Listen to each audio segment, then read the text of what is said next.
The Wild Wild West. Guys, this is a tough time for this country, and honestly, I'm sorry I'm so late to releasing an episode this week.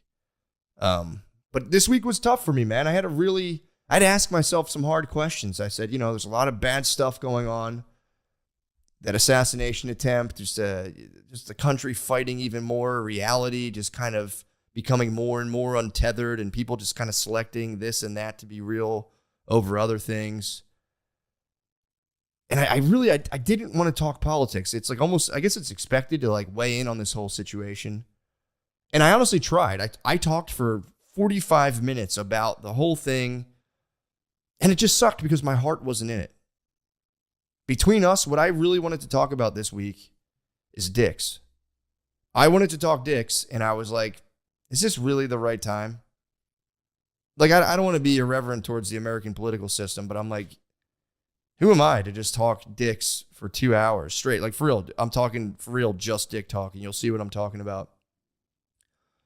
But I decided to go with my gut, and I said, America needs to know, how to increase flaccid length, flaccid girth, obviously erect length and girth, and just kind of getting as hard as you possibly can. What are some of the things we can do for that? And so I brought on an expert. So what's going on with, we're going to jump in to a sliver of the thing that I was doing after I got done talking about all of the assassination business, which really, it was just boring. I bored myself while talking about it. I did. It's not my lane. It's not my thing. Maybe one day, if you guys are like, oh, I want to see it, maybe I'll put it on Patreon. Maybe I'll just fucking release it. It sucks. It for real sucks. Like, I'm not trying to entice anybody. It blows. It is not good. But I did finally get to talking dicks, and then brought on an expert to kind of ask him some questions, learn. The guy's name is Janus Bifrons, and he created what's known as phallogenesis. And dude, this for real might be the most important interview I'll ever do.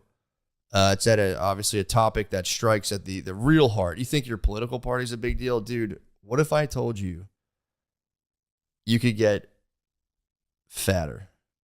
And you'll see as he explains, a lot of us could be girth monsters if we just kept an open mind and heart to a pretty holistic approach for making your bird the best it could be. That's all I'm saying. This is the stuff we need to be talking about as a country. I know we're divided, but let's come together on this issue. Let's get harder, bigger birds, dude. All of us, for every man. That's what I'm talking about. Let's jump right in to the thing, and then you'll see. All right. Thank you, guys. That all brings me to the real thing I wanted to talk about. And that is, man, if you're still listening, God bless your little fucking heart. I recently obviously we broke down the political situation. I gave you some bad news to hopefully you can feel better at, that poor lady's expense. She eventually escapes from the brothel, so don't feel too bad. But I figured out how to increase flaccid size. I really have. Dude, I'm not bragging. I'm not want to be like, yeah, dude, my fucking dick's so fucking big. I'm teenest up most of the time. But the weather in Texas here is hot. I think it's absolutely a factor. My flaccid state has been, it's been for real taking me aback. Even when I'm in the AC in my house. I know obviously everyone gets during the dog days of summer, you do get kind of a bit of heat dick, which, everyone's always welcome in. But dude, I've been for real, going to take a piss and being yo, bro, my flaccid state. And here, this is my theory. And this is the only thing that's changed is I'm crushing water, dude. I'm hitting a gallon a day. I'm not bragging. I have the Mountain Valley 5-gallon glass container water coolers. So stoked. But I've been crushing a gallon of water a day. And I think my theory for flaccid gains, I swear to God, flaccid gains is a dragon I've been chasing. I don't even care about my boner, dude. It is what it is. My boner is but a tool for the creation of life. My flaccid state is when I'm more kind of, that's my thing, that's the dragon I'm really chasing. And I've learned if you want to increase your flaccid state, hydration and mindset. It's those two things. If you're kind of nervous or squirrely, your dong will shrink up. You will if you're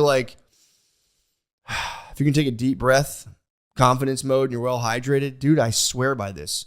My flaccid state has been like put it this way. If someone snapped a photo of it, I'd be like, yeah, send it up. That's all I'm saying. It's nothing impressive or anything. People are like, holy fuck. But it's absolutely serviceable.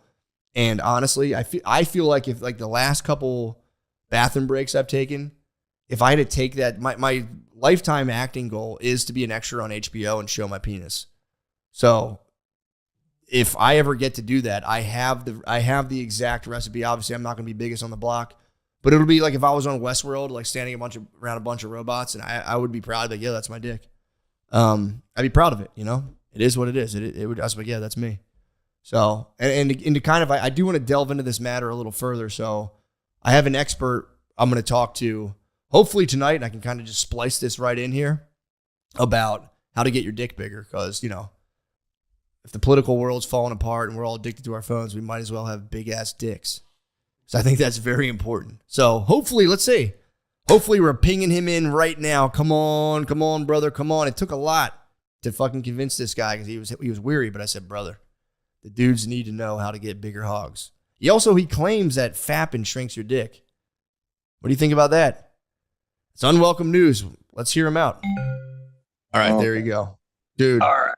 Thank you so much for joining. I mean, totally saving the day. I didn't know what I was going to do this week. See, and I'll tell you, I'll start off before I introduce you. I'm going to tell you how we kind of crossed paths. It was really weird. So, and it weirdly enough had to do with that whole mess this week with former President Donald Trump. So that whole thing happened to him, whatever. Terrible thing. But it kind of, this spilled off of it because I'm sitting there, everyone's just flooding the internet with, you know, hot takes about politics, blah, blah, blah. And I said, what's nobody talking about right now? I said, you know what I'm going to talk about? The fact that every time I drink a gallon of water every day, my flaccid state is just the most remarkable. And I was like, nobody's talking dicks right now. So I'm going to fill the void. I'm going to corner the market. I'm going to talk dicks when no one's paying attention. People are doing other stuff. So I jump in, I start talking dicks online. I'm talking about, you know, flaccid state for me, and you can correct me if I'm wrong. I think it's all hydration and mindset. What would you say about that?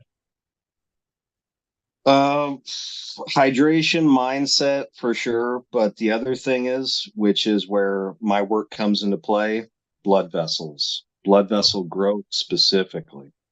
Whoa. And that's okay. So good. So we'll get into all that stuff. But yeah, it was weird enough. So I put this tweet out about that specifically, and it like hit, I think the subreddit, my brother saw it and he was like, yo, check this out. And he was like, check out. And I think you came up somehow through that tweet. You came up in the subreddit as well, what you were doing. He was like, dude, check this out. And I was like, damn, that's crazy. So that's how I came to discover you. And It's Janus Bifrons, correct? Janus Bifrons. I was going to ask you about your last name too. Like how do I say that last name? McCusker. McCusker? Got it. You nailed it. Okay. So Janus, introduce yourself. What do you do? You were just starting to explain it to me. It sounds fascinating. So what do you do? And I'm glad you agree about my flaccid size theory, because it is, I swear to God, it's hydration. And it is mindset. If you're walking around here nervous, dude, you're going to shrimp up. Yeah, you're gonna shrimp up pretty fast. So I got my start in I guess I'll wind it way the fuck back. I got fascinated with like blood vessels after I got out of bodybuilding when I was in my very, very like early childhood, you know, like teens and stuff like that. I'd gotten really heavy into the bodybuilding scene. Blew up on steroids, you know, like got just huge, and ended up having a pretty bad episode where I'd grown too fast and my skin came apart, and I didn't notice until I got in the shower and I like bled out and smacked my head in like a shower alcove and shit like that. Whoa. Can I stop you there? How do you do that? That can happen? Yeah. If you grow too fast from taking steroids, your skin will come apart. Like you're growing at a super physiological rate. Your skin can't keep up depending on your cycle. Like bad shit can happen. Yeah. So you were fucking jacked. Yeah. I was 276 pounds, single digit body fat. I'm 5'9". So I mean, damn, dude. Yeah, Okay. it was up there. And that started the blood vessel. That started your fascination with blood vessels. Well, yeah, because what basically happened after that is I had to go to the doctors because I ended up getting an infection in that particular skin tear. It was in my groin, and my doctor just looked at me and was like, "You can't keep doing bodybuilding. Your skin tears are getting too out of control. You keep this up, you're going to end up with like a deep muscle infection. You could be, it could kill you." And tried to stay in it, and it was just, it's kind of like for whom the bell tolls kind of thing. I knew it was done. Mm-hmm. But I love the body. I love the human body. I loved everything about it. And I was like, I don't want this passion for bodybuilding to die just because I can't pursue it the way I want, like what's a way I can pursue the same thing with bodybuilding, but in a direction that nobody else is thinking about. And well, also I heard about smooth muscles and blood vessels and shit like that. I was like, how the fuck do I grow those? How do I grow that? Because everyone else knows how to grow, skeletal muscle. How do I grow my vascular system?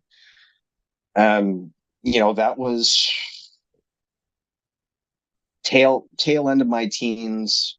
By the time bodybuilding was done and over for me, I was about 18, 19 years old. And if you're wondering, yes, I was like taking steroids by the time I was like 14 years old. Got it from my mentor and shit. So, Whoa, damn, that's pretty young, dude. So you were like going through puberty on steroids? well, I hit puberty super young. So Okay. puberty for me was like 11. I I was Yeah, like yeah, the you're only right. like 14 is kind 11, of young. 12-year-old with like 5 o'clock shadow kind of shit. It Damn. was Oh yeah, awful. you're right. 14, I guess would be. Yeah, it's like that whole area, like 11 through 15, 14. So you hit it, and then you just kind of right afterwards smack with some roids. Yeah, pretty much. Like my mentor had started me on anti-estrogens first, just to try to max out my potential, get me, as big as I possibly could.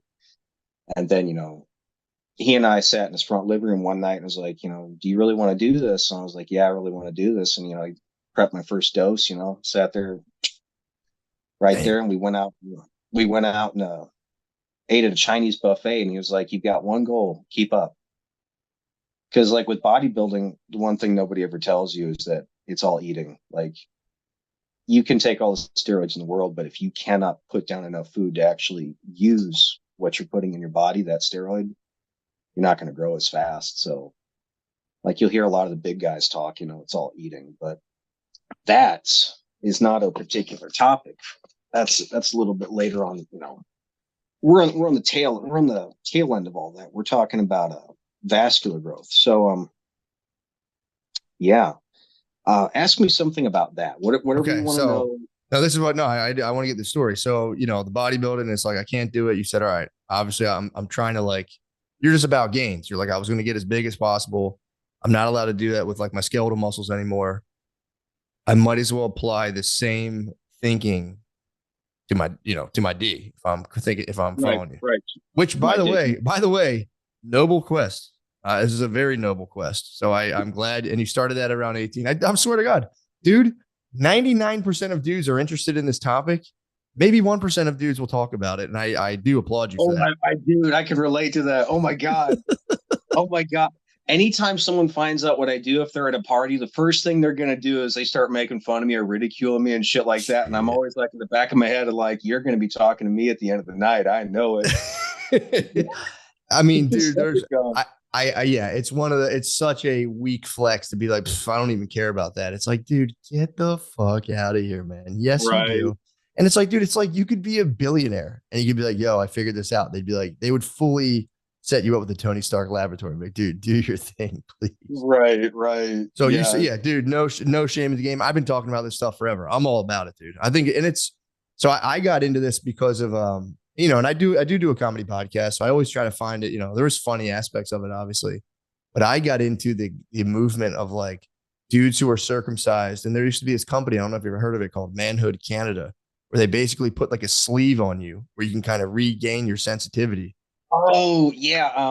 It's foreskin restoration, right? That's Yes, what you're talking yes. about. So I kind of like started fucking around with that, and it kind of fits perfectly for a comedy podcast because it is funny. I was walking around with like basically like a Velcro sleeve on my dick all day, and it's delightful. It's funny to hear about. It's kind of fascinating.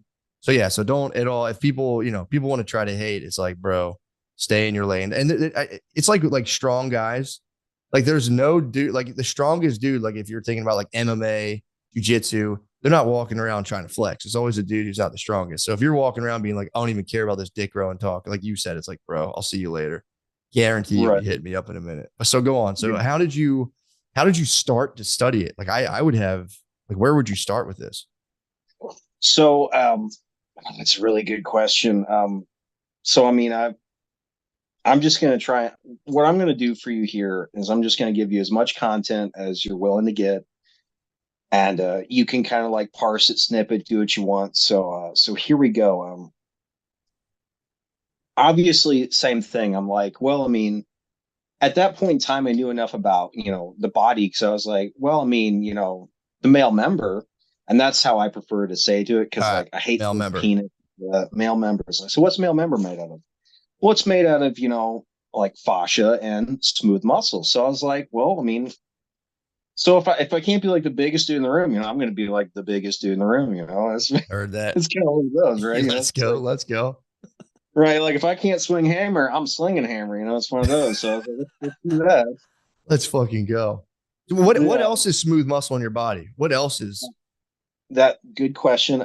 Basically, all of your blood vessels, your bones start out as that, which is something I'll get into later. oh Like dude, it's a really I I got way more than I bargained for the deeper down this road I got. Like there's certain aspects of it that even now, even years down the road, that just blows my mind. Just blows my mind. So I'll get into the start of it, and then we'll start to get in the heart of it, and I'm just gonna like do your thing, man. I got plenty of time.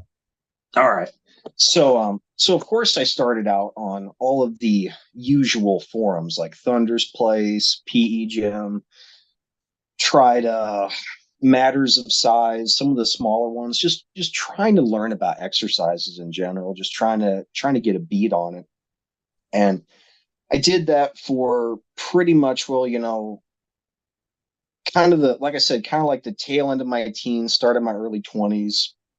And on top of that, behind all of this during the bodybuilding days, I'm just doing everything I can to just learn about the body in general. So I'm just kind of adding to it, learning more about smooth muscles, learning more about the sexual organs. And what I discovered, and it's painful to say this, it's really painful to say this, like, and you'll understand why it's painful.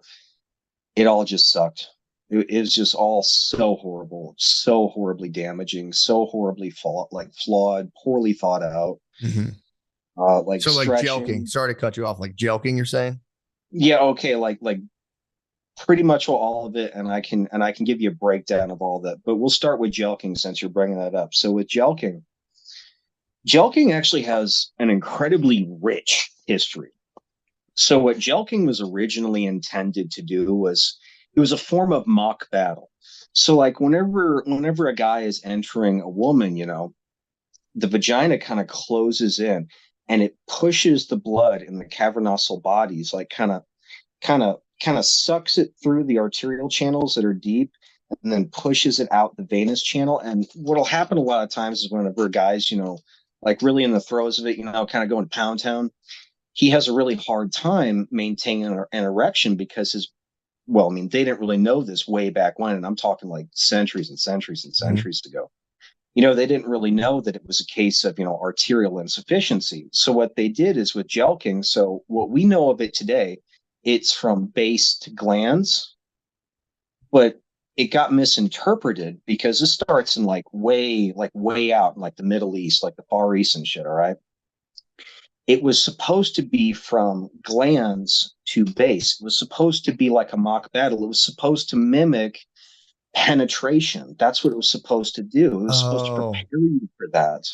And people are milking themselves like an udder, basically, going the reverse Pretty much. way. Yeah, it just got misinterpreted. Now, at the time, whenever I discovered jelking, I did not know any of this shit. So of course I'm doing it from base to glands, and what's of course happening is I'm getting varicose veins. I'm blowing out my veins. Damn. That's what jelking the jelking that we know of today. It causes varicose veins. It destroys the vascular pathways that basically help support and help the male member work. Hmm. It's yeah, and so tried jelking, got a lot of varicose veins from it, got worsening potency, did not get any size from it. Then I was like, okay, so jelking's not that great. Gave that a try. So let's try stretching. Let's see how that goes. Did stretching for a long time, and I ended up with what I've basically referred to as you can almost call it like cap separation. So you've got the corporate cavernosal bodies, which are deep, and then over top those you've got the tunica albuginea, and then over top that you've got a layer of veins, and then over top of that you've got the buck's fascia, and then you've got a couple other structures that exist then underneath the Cole's fascia.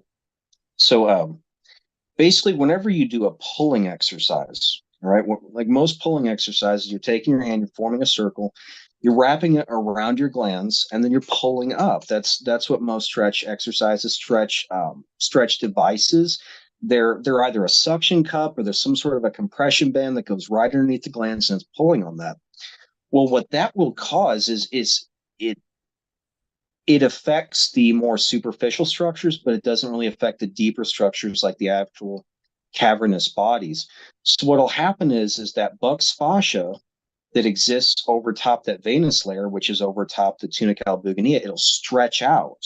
Hmm. And so you start to get this bizarre wiggle at the top of your member to where your glands will actually kind of be slopping about on the top of your, What? yes, yes. A lot of guys don't know this, but until I actually take the time to explain this to a lot of guys, or like I have no idea what this is, they just think like, oh, my glands are supposed to slip to the left and the right so incredibly easily. But no, that's not the case. What's basically happened is has have they elongated the tissue? Technically, yes, they've elongated the Buck's fascia, but when they do that, you end up with a hemodynamically, or rather a hydraulically compromised member.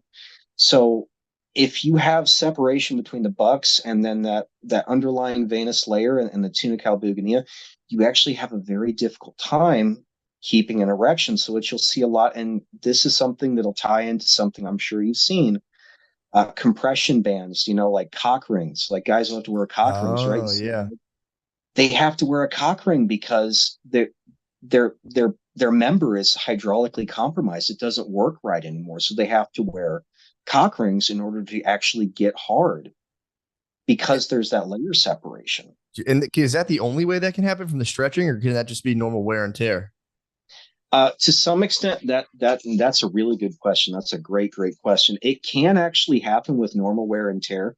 That's something that I see with guys that have erectile dysfunction, which is kind of where my work ties in later. So from doing jelking, from doing stretching, and so from the jelking and the stretching, and then I also did pumping, which is again the same set of problems. It tends to work the tissue superficially, but not really deep. Although there are some ways around that, which is actually something I have up on my Reddit, but I'll explain that later. So I tried, let's see, jelking, stretching, pumping, extending. Tried injections. By the way, needles near your dick, that's really scary. Was Like, that don't do it. Botox? Was that like Botox injections? Not Botox. I was doing Trimix. I was getting Trimix from this place called All Day Chemist, which is basically like this Oh, fly-by-night drug company out in the dude, middle of the sea. just let me stop you. Your ability to take these experiments to the next level is for real commendable. Like I tried jelking many moons ago and I just got scared. I was like, bro, I'm not, it would like freaked me out. But like the fact that you went all the way on all these things is admirable. So, again, it honestly is one of the most noble quests. So no Well, needles, I that doesn't work. yeah, well, okay, so like so the injections actually work really well. No. They were nice. The injections were nice. But at the same time, oh my God, you think you've ever been hard in your life? Oh, dude, just give it up. The Really? injections are nice, but they're there's a real risk of infection. There's a real risk of scar tissue. There's a real risk of fucking up the dose and having, a medically induced priapism that could not go down. Like, dude, you got to look up videos of how they drain a priapism. Like they take this large gauge needle, right? And they shove it through your glands, and then they penetrate the cavernosal bodies, and then they suck the blood out. Sometimes they don't even do that. Sometimes they just take a scalpel and just run it through there and just squirt Oh, it out like a pimple. oh my God. Are you serious? I'm dead serious. It's you do not want to Oh, pry. And that was what scared me. I was like, this is like, I mean, it's okay right now, but when's the day going to come that it's not going to be okay? And someone's going to take a scalpel and be like, Bob's your uncle. Like I oh, didn't, yeah, I didn't want that. oh my God. I didn't know that. Right. And this, so what's the difference between this stuff and what you call it? Botox. Okay. So what Botox will do, Botox will basically cause, it'll basically cause your muscles to be unable to contract. Mhm. They won't work properly, which will effectively cause it will cause an erection because it interferes with your muscles' ability to contract. Ah, I see. I see. I see. Yeah, so I mean, like like rich white women, they're like, "Oh, I've got wrinkles in my face. Let me just shove a needle here, and their muscles they can't Mhm. work anymore. There's no wrinkles. Yeah. Same principle. Um, so yeah, did the injections. I never went so far as to inject like silicone into there. Like I've so doing this job, you see some things that are just like way out there. I mean, like way, way, way, way so far left field. You'd like, let me put it Silicone's like this. intense. Silicone's intense. It's like a breast implant, basically. It pretty much okay. So like what these guys will do is they'll inject silicone into the corporeal bodies. And I saw a picture of this one dude. It looked like he didn't even have it didn't even look like a tube anymore. It just looked like a basketball.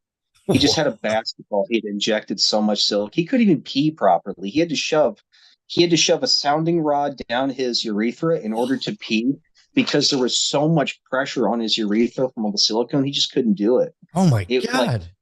it was fetish taken just a whole next level, or like other crazy stuff is penile bifurcation. You ever heard about that? It's where You they split it's it, where a right? guy yeah, it's where a guy literally sits there and takes a razor blade over several months and just splits the chambers apart. Like it Why, looks like dude? some sort of like death flower.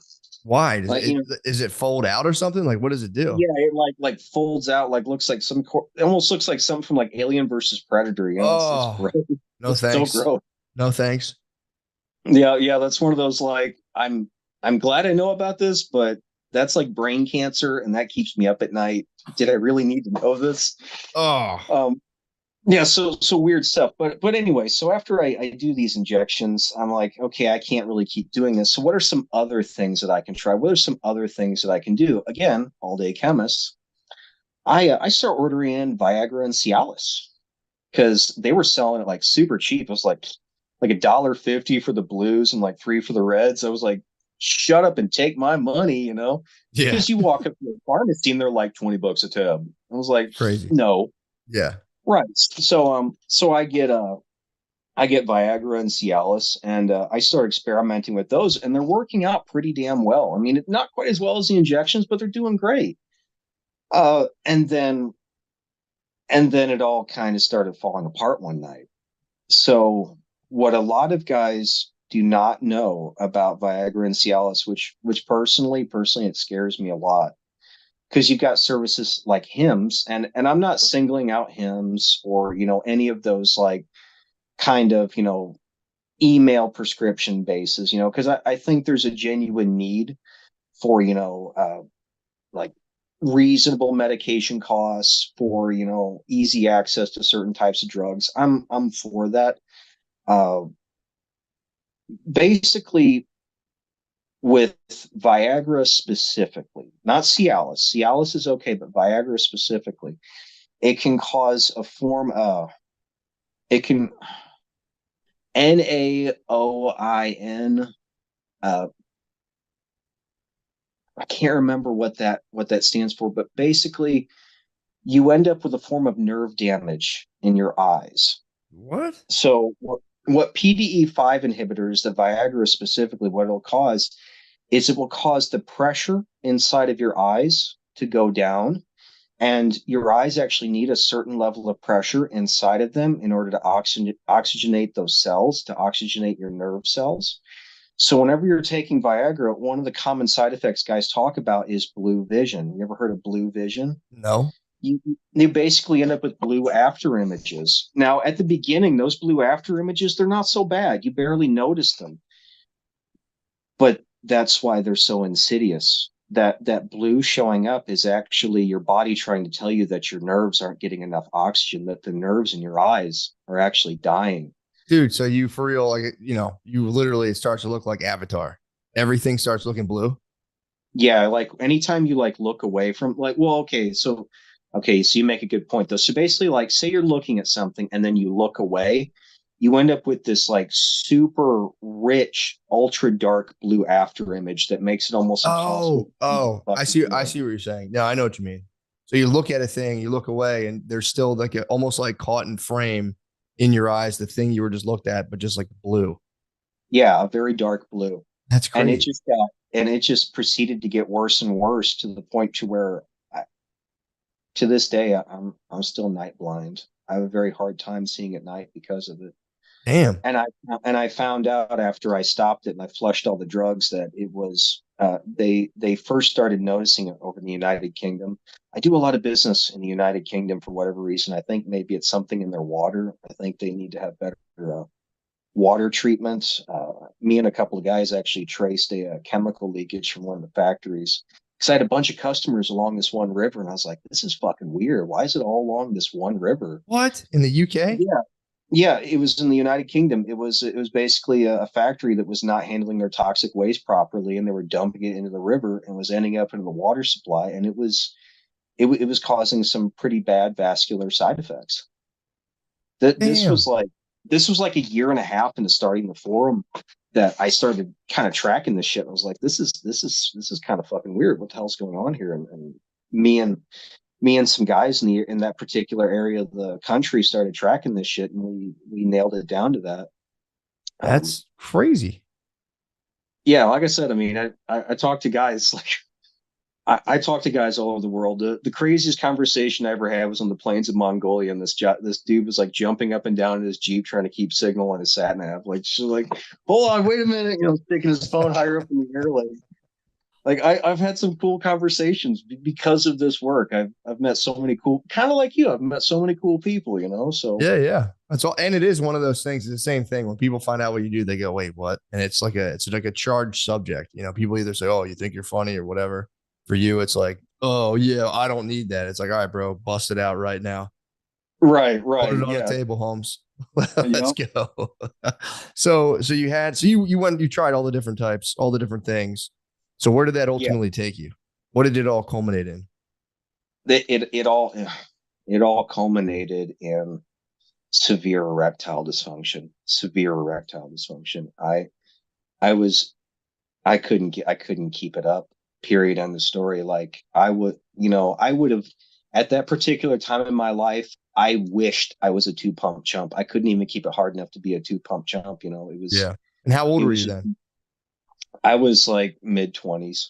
Damn. All So I right. mean, I'm a decently young guy. I shouldn't be having these problems. And I was like, one night, one night I was just kind of sitting at my computer, and I was like, you know what? I don't even want to try to get big anymore. I don't want to try to pursue this anymore. I just want to return to what I used to be. I just want to be able to get it up enough to be, with a girl so I can be that two pump chump. Like, I don't know how much I can cuss on. Can I cuss on YouTube? Is Yeah, that you can say cool? whatever you want. Yeah. Yeah. I was like, fuck all with this size shit. I just want to be able to actually have sex again. Yeah. So that's how I started looking into this. I was like, instead of trying to grow the male member, let's just try to figure out how I can get it back to functional. So I started studying blood vessels very, very intensely. And I mean, I've been studying them intensely for quite a long period of time, but it was the switch in my head from trying to make myself bigger to just making myself functional that seemed to open up all the right doors. So And you it took was like a around holistic, sorry to cut, you took like a holistic approach rather than like, you know, just like I'm gonna grow this at the expense of everything. You took like a holistic. That's what it I sounds like. took Yeah, I took a holistic approach, and one of the first things I'd come across on this lovely, lovely, lovely website called Library Genesis. It's like the Library of Alexandria of the internet. Like any book you could possibly think of, it's probably on there. Like hundreds of millions of texts, but Man, you got to have a VPN to get to it. But gotcha. I'd come across this book while I was searching on Library Genesis. It had been outdated and out of print for a long ass time. It was in German. It's called Wander Greece something or other. I can't remember. But basically it was about the guy who had discovered the Bayliss effect, and uh William Maddock Bayliss, I think is his full name, and he was like Sir William because I think he got knighted or something like that. Anyway, read his book on the Bayliss effect, and it basically talked about how smooth muscles are involuntary. So so whenever a smooth muscle is suddenly distended, it has these channels on the outside of its cell that will open and close based on distension. So say you've got a cell and it goes like this, it suddenly stretches, smooth muscle, and it suddenly stretches. You've got these ion gates on the outside of the cell that will open up and will selectively filter in like things like magnesium and calcium. And whenever that calcium comes into contact with these receptors inside of it, it's like this giant electrical storm inside the cell. You actually, when you look at it under a microscope and something else, I can't remember the name of it, you see like this aura around the cell. It's like static electricity from like a blanket or some shit around the cell, and that's the calcium ions like getting sucked in and then What? creating static. Oh yeah, it's trippy as hell. And nitric oxide is involved in the process. Like you need nitric oxide to make it work. They're like I've mentioned on YouTube, smooth muscles are like little living engines. They're like little living engines. They're one of the things that keep you alive. They're just little autonomous engines that can stack and work together like Legos or something. They're Dude, amazing. it's crazy. I actually was thinking about it this morning in the shower. I'm like, the fact that I have who knows how many cells in my body all working harmoniously blows my mind on a pretty daily basis. It's like, dude, how are these things all working together? It's crazy. So you're It, saying and, it's and that's nuts. So the various little, like you're saying, chambers or like component that are they like the building blocks of the smooth muscle? These little kind of like you're saying, these little engines that kind of whoosh, expand based on like some sort of electrical signal, fill in with the appropriate, their calcium, magnesium, blah blah blah, nitric oh, oxide. I remember NO Explode. I took it a couple times working out. okay, yeah. Smooth muscles are basically the building blocks of the vascular system. They're well, I'd call smooth muscles more like the structural support of the vascular system. But Okay. we'll tie that in. We'll tie that in later. So got done pretty much well digging through that book using Google Translate, which by the way is horrible because you could only do like a page, like you could only do like three quarters of the page, and this is like a several hundred page book. Oh, I basically just I pretty much will Google translated which chapters I actually wanted to read. And then I would sit there and like slowly, begrudgingly work my way through this book. And it's not translating all that great. Like Google translates great, but some languages it's a little iffy. yeah, yeah. Especially what I like to call like the dark triangle, which is like Cyrillic languages, not so great. But so I dug through that book and I was like, okay, I've got a much better idea of what's going on here. Let's go on to Google Scholar and see what other stuff we can find. And that's when I started learning more about smooth muscles and endothelial cells and how those two relate. And then I would go back to Library Genesis to try and find some other manuals on that particular topic. And then I pretty much took that as far as I could. And I was like, I need to get a hold of much more up to date stuff. And basically with the money I was making from doing odd jobs and stuff like personal training, did that for a while. I was pretty much throwing it at like research hubs like Elsevier and GitHub, and Elsevier is the only one that's really coming to mind right now that expensive. But I was Yeah, pretty much those things are super expensive. Usually schools like subsidize those because they're just yeah. they're a I lot of money. actually What? No bullshit. I actually went to college just so I could get a hold of the research manual. I got a Nice. degree in sociology, but I mean, I went to college just so I could access to the free shit. I was like, It's an bring awesome it. move. Let's Great go. idea. It's probably cheaper, honestly. It was genuinely cheaper because like a 24 to 48 hour window, a 24 to 48 hour window of renting, I could set you back like 200-300 bucks, man. It's So like crazy. if you're, yeah, so if you're like digging into like, a pretty complicated topic and like the new up to date stuff, your your piggy bank might start out, fat and fluffy. It ain't gonna stay that way. It's gonna look like sad and deflated, and it's not good. Not That's a good. beast. That's an absolutely beast move. Yeah, so I went to college. I had gone pre-med initially, but some family complications had gotten in the way, and that I had to drop out of the pre-med program I was at another college, and I had ended up having to roll all that into a sociology degree, which at the time I was just like so upset about. But I kept with the self-study, abused the research hubs that they had access to and stuff, and kept the ball rolling. And that was when I started learning about a phrase that I'd never really heard before. I'd never heard before this particular time in my life. That switch I was talking about, from going from trying to get myself bigger to going to how you mentioned the holistic approach, and that was the term arteriogenesis. And that's where it all started. Like everything was kind of like a steady climb in terms of my knowledge, but the moment I learned about arteriogenesis, it was just like it's like Man. a rocket. It was just a rocket. So with arteriogenesis, it is it got its start in like the 1940s, 1950s. And before that, they had like really tenuous amounts of knowledge, like kind of scant knowledge about it with like deer antlers. So what some of these like burgeoning researchers and scientists would do is they would they pretty much will butcher the heads of these deer that were still alive. They'd like sit in there and go inside their skull and stuff, and like cut off like certain blood vessels and stuff to see if it would affect how their antlers would grow. Yeah, Jesus. and they'd find like one antler would grow a little bit more than the other, and they're like, oh, okay, so like cutting this blood vessel actually causes something, and then they'd come back to that deer, a year later, whenever the antlers had fallen off or something like that, and look at it again. It's like, oh, hey, those blood vessels have grown back, or it's like these antlers are growing at the same rate again. And that was like 1800s. So it really got its start, 1940s, 1950s, and then by the 1960s, they were gaining a lot of traction. Uh, they were looking for alternative means of therapy for people that were having heart disease.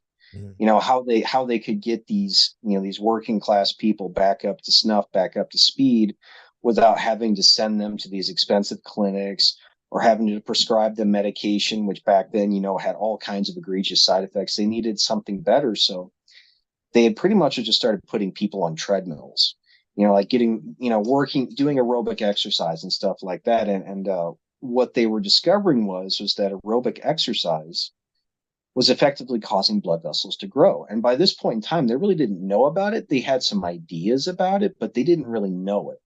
1940s, 1950s, this is a totally new concept that aerobic exercise could cause blood vessels to grow. And there was there was a schism. There was this great schism that happened in the medical industry around this time, around this particular topic. Some researchers were saying, it's hypoxia. It's the lack of oxygen to tissues that are causing these blood vessels to grow. And then a much and it was a much smaller voice, a much smaller grouping of researchers that was like, well, hold on. What if it's not hypoxia? What if it's actually blood flow itself that's causing blood vessels to grow? What if it's the change in the rate of blood flow? And their hypothesis was that it wasn't hypoxia, it was actually the friction of blood against the vascular walls that was causing this. Oh, Jesus. All right. But that's new. Yeah, yeah. It was making like new capillaries and all that stuff. It was just expanding arteries. Well, it was doing both. So it was making the existing vascular system larger, and it was making the walls thicker, but it was also causing capillary beds to form, new capillary beds. That's It was crazy. causing tissue growth. It was causing actual tissue growth, and they were so divided on what was causing that. Well, you know, fast forward, it's modern times. It's like 2000, 2010 plus, several decades later, Hmm. I'm coming into the scene learning about this, and I get to see this historical, process play out.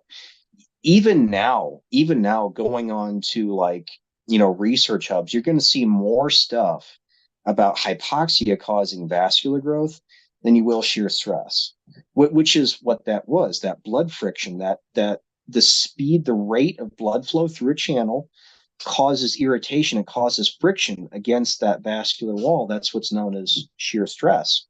And that's And hypoxia. That's hypoxia, you're saying?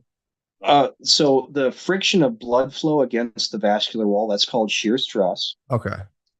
And whenever you're like exercising super duper hard and you like run out of steam, it's like no matter how much you want to go, it's like you can't lift that weight again. You can't run and walk another step. You're like just dead tired. That would be an example of hypoxia. Gotcha. And blood vessels can grow from hypoxia, which is kind of how that schism happened, because Right. they already had research on the topic that hypoxia could cause vascular growth. The problem is that it's a panic reaction. It's more of a panic reaction uh, than it is a go-to for vascular growth. Whenever whenever oxygen content in a particular area of the body starts to drop, uh, the half lives of certain growth factors goes up because they're reacting to oxygen, which makes their half life go down. When you have a low oxygen environment, the half lives of these growth factors extends quite a bit. Like a great example would be like VEGF. If you're exposing VEGF to oxygen, an oxygen rich environment, healthy tissues, it's got a half life of like 2 to 3 hours. But in a low oxygen environment, it's like 8+ hours. So they were not wrong in their assumptions. They were not The research that they were doing around that time wasn't wrong, but it just wasn't the body's main go-to for Makes sense. causing vascular growth. It wasn't the Yeah. best way too. Like functionally, it's like, well, yeah, if you're like redlining your body for arterial or to grow your arteries and stuff, it's probably not the best move. Right. It's not the best move. It's not the body's main go-to. Sheer stress was, but so anyway, with arteriogenesis, this idea of blood friction causing vascular growth, what is involved in that, and I'll go ahead and break down arteriogenesis as much as I can, and then we're going to use that as a stepping stone for kind of what I'm doing now today. So, whenever you have someone engaging in aerobic exercise, you've got blood that is moving through the vascular channels faster than normal. Now, the first reaction to your body to this blood friction, to the shear stress, is an increase in nitric oxide from your endothelial cells. Your endothelial cells have these little hairs. It's almost like grass. Like, you ever seen like a wide open field and you saw a breeze roll through and you watch the grass like blow and wave? Mm-hmm. Endothelial cells have the exact same thing. The endothelial cells line your blood vessels, and off of those endothelial cells are like it's like grass almost. It's these little hairy protrusions.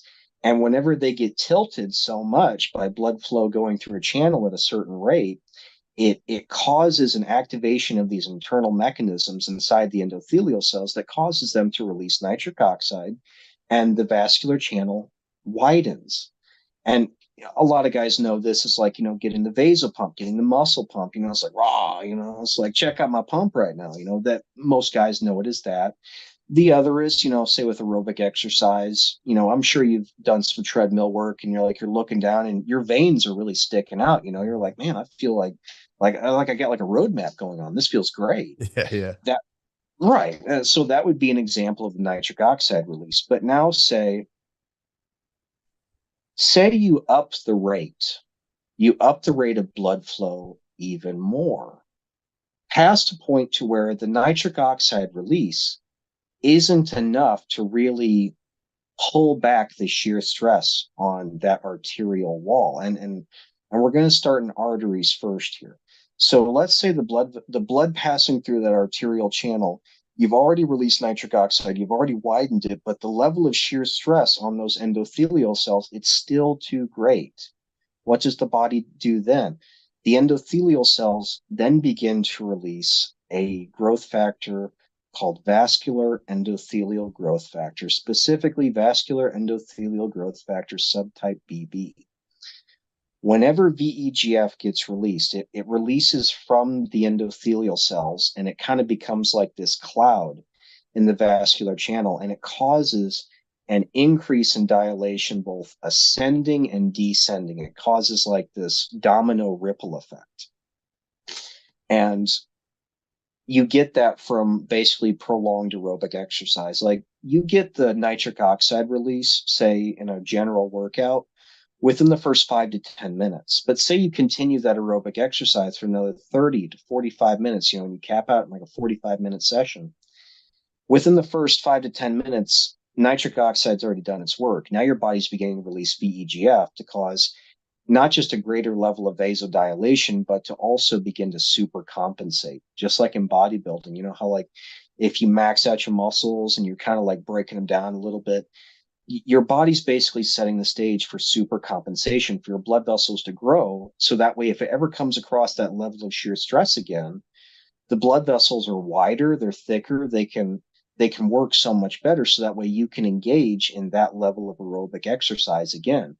Think about it, think about how humanity would have made it this far if we couldn't, outrun the things that were trying to eat us, like lions and tigers and shit like that. Imagine if, like those little Yeah. wubbles way back in the jungle was like, oh, I can only run so fast, I can't get away. You're fucked. You're just dead. So your Yeah. your body has to have some way to super compensate, some way to adapt to that kind of a stimulus, that kind of a potentially life threatening situation. So it releases VEGF subtype BB, and it's in its name, vascular endothelial growth factor. What it will cause is it will cause your endothelial cells to begin to proliferate, to increase in number. And what they'll start to do is, as they start increasing in number, they start to burrow out into the vascular walls. They start to form these little transient microchannels. Man. Really trippy stuff. Yeah, it's like these little fingers that'll kind of grow out into the extracellular matrix. It's almost like if you looked at your blood vessel, so blood vessels themselves are kind of like a mesh. They're not really a uniform tube, they're more like a mesh. And the endothelial cells will grow through these mesh to form like little hairs that stick out in the extracellular matrix. And they'll begin releasing that VEGF further into those little microchannels. Uh, and that process, say, okay, so tying in bodybuilding, Sure. tying in experience, right? Bringing it to the forefront here. So most people are going to recommend, you're exercising, like say you go to the gym, you do a workout. You're going to take like anywhere between 1 to 2 days rest before you work those muscles again. Well, it's kind of like aerobic exercise a little bit, but that's something you have to do all the time. So let's say you run super hard on that treadmill, you kind of push yourself pretty good for those 30 to 45 minutes. Well, I mean, what do you got to do? You got to walk out to your car, you got to walk at work, you got to, walk here, walk there, you got to walk around the store to go get groceries. You keep you keep your blood flow up, but you lower the level that you're doing it at. You're not trying to like, punch at the ceiling. You're just trying to maintain, a steady rate here. So you've got your intense workout and then you've got steady state throughout the day. When you combine those two, you're basically helping to maintain those transient channels. And that's why I call them transient. Oh, okay. That makes sense. Right. So these endothelial cells will sell out these little hairy fingers into the ECM, the extracellular matrix, during these intense bouts of exercise, and then your steady state aerobic exercise throughout the day, basically, work, doing your job, you know, walking through the store, stuff like that. And Well, so then, just to stop, this is what I don't know if you ever been to Orange Theory. This is their whole thing. It's like you work out, your heart rate's on a board with all the other people, and then you get splat points every time you're in. I think 85% of your cardiac output. If you're in that zone from 85 to 100, 85 is like orange. If you get to 90, it becomes red.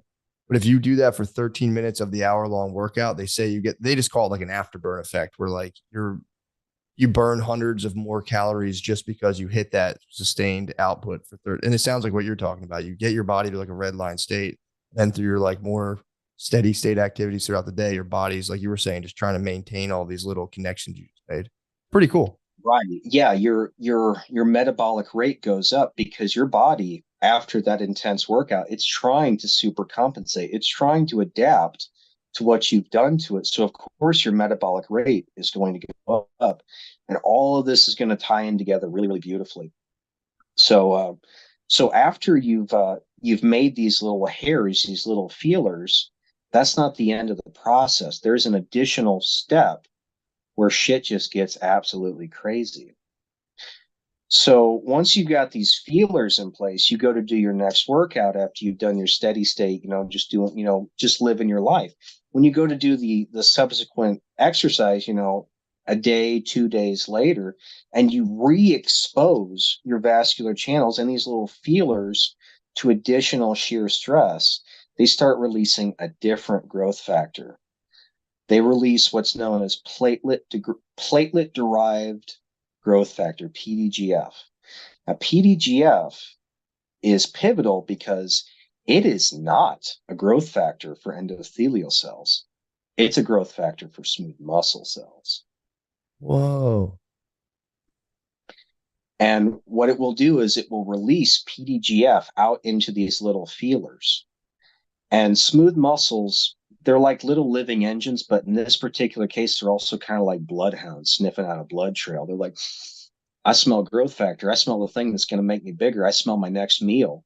And so these smooth muscles will start kind of wiggling around, and they'll start breaking down their structural support. So remember how I was saying that smooth muscles are kind of like the structure of a blood vessel? So Mm. what smooth muscles will do is once they've kind of gotten themselves cemented into a structure, once they've got themselves in place, they'll begin releasing collagen. They'll start making these collagenous sheaths around themselves to hold them in place, but also to give the structure that they're in more integrity. Well, whenever they start to sense this PDGF, they start to break down that collagen themselves, and then they begin to migrate. They begin to migrate from the outer walls of a vascular system towards the channel, towards the internal channel. Damn. So that's like more of those deeper structures you're talking about that these other techniques don't really affect. Well, like I said, we're getting into that. We'll get into Okay. that. So you So get what these were you smooth talking about? muscles, huh? So what did you mean by where are they migrating towards? Okay, so say you've got a tube, right? Endothelial cells are existing inside the tube, Right. and then smooth muscles are existing in the wall of the tube. So what the smooth muscles will do is they'll start migrating from the walls of that tube more towards the inside, and Gotcha. they'll get like right up under these smooth muscles that have migrated. They'll get like right next to those endothelial cells, and these endothelial cells that are in the main bulk of the channel, they're just pushing out PDGF in just like waves, just big clouds. And these smooth muscles are just bathing in this growth factor, and they're proliferating, they're increasing in number, they're growing because they're being bathed in these growth factors by endothelial cells. And something that we know from studying like the cardiovascular system, like people that say that have heart disease, they have this thing called what's that called? Can't internal inward remodeling. So in arteriogenesis, you have outward remodeling.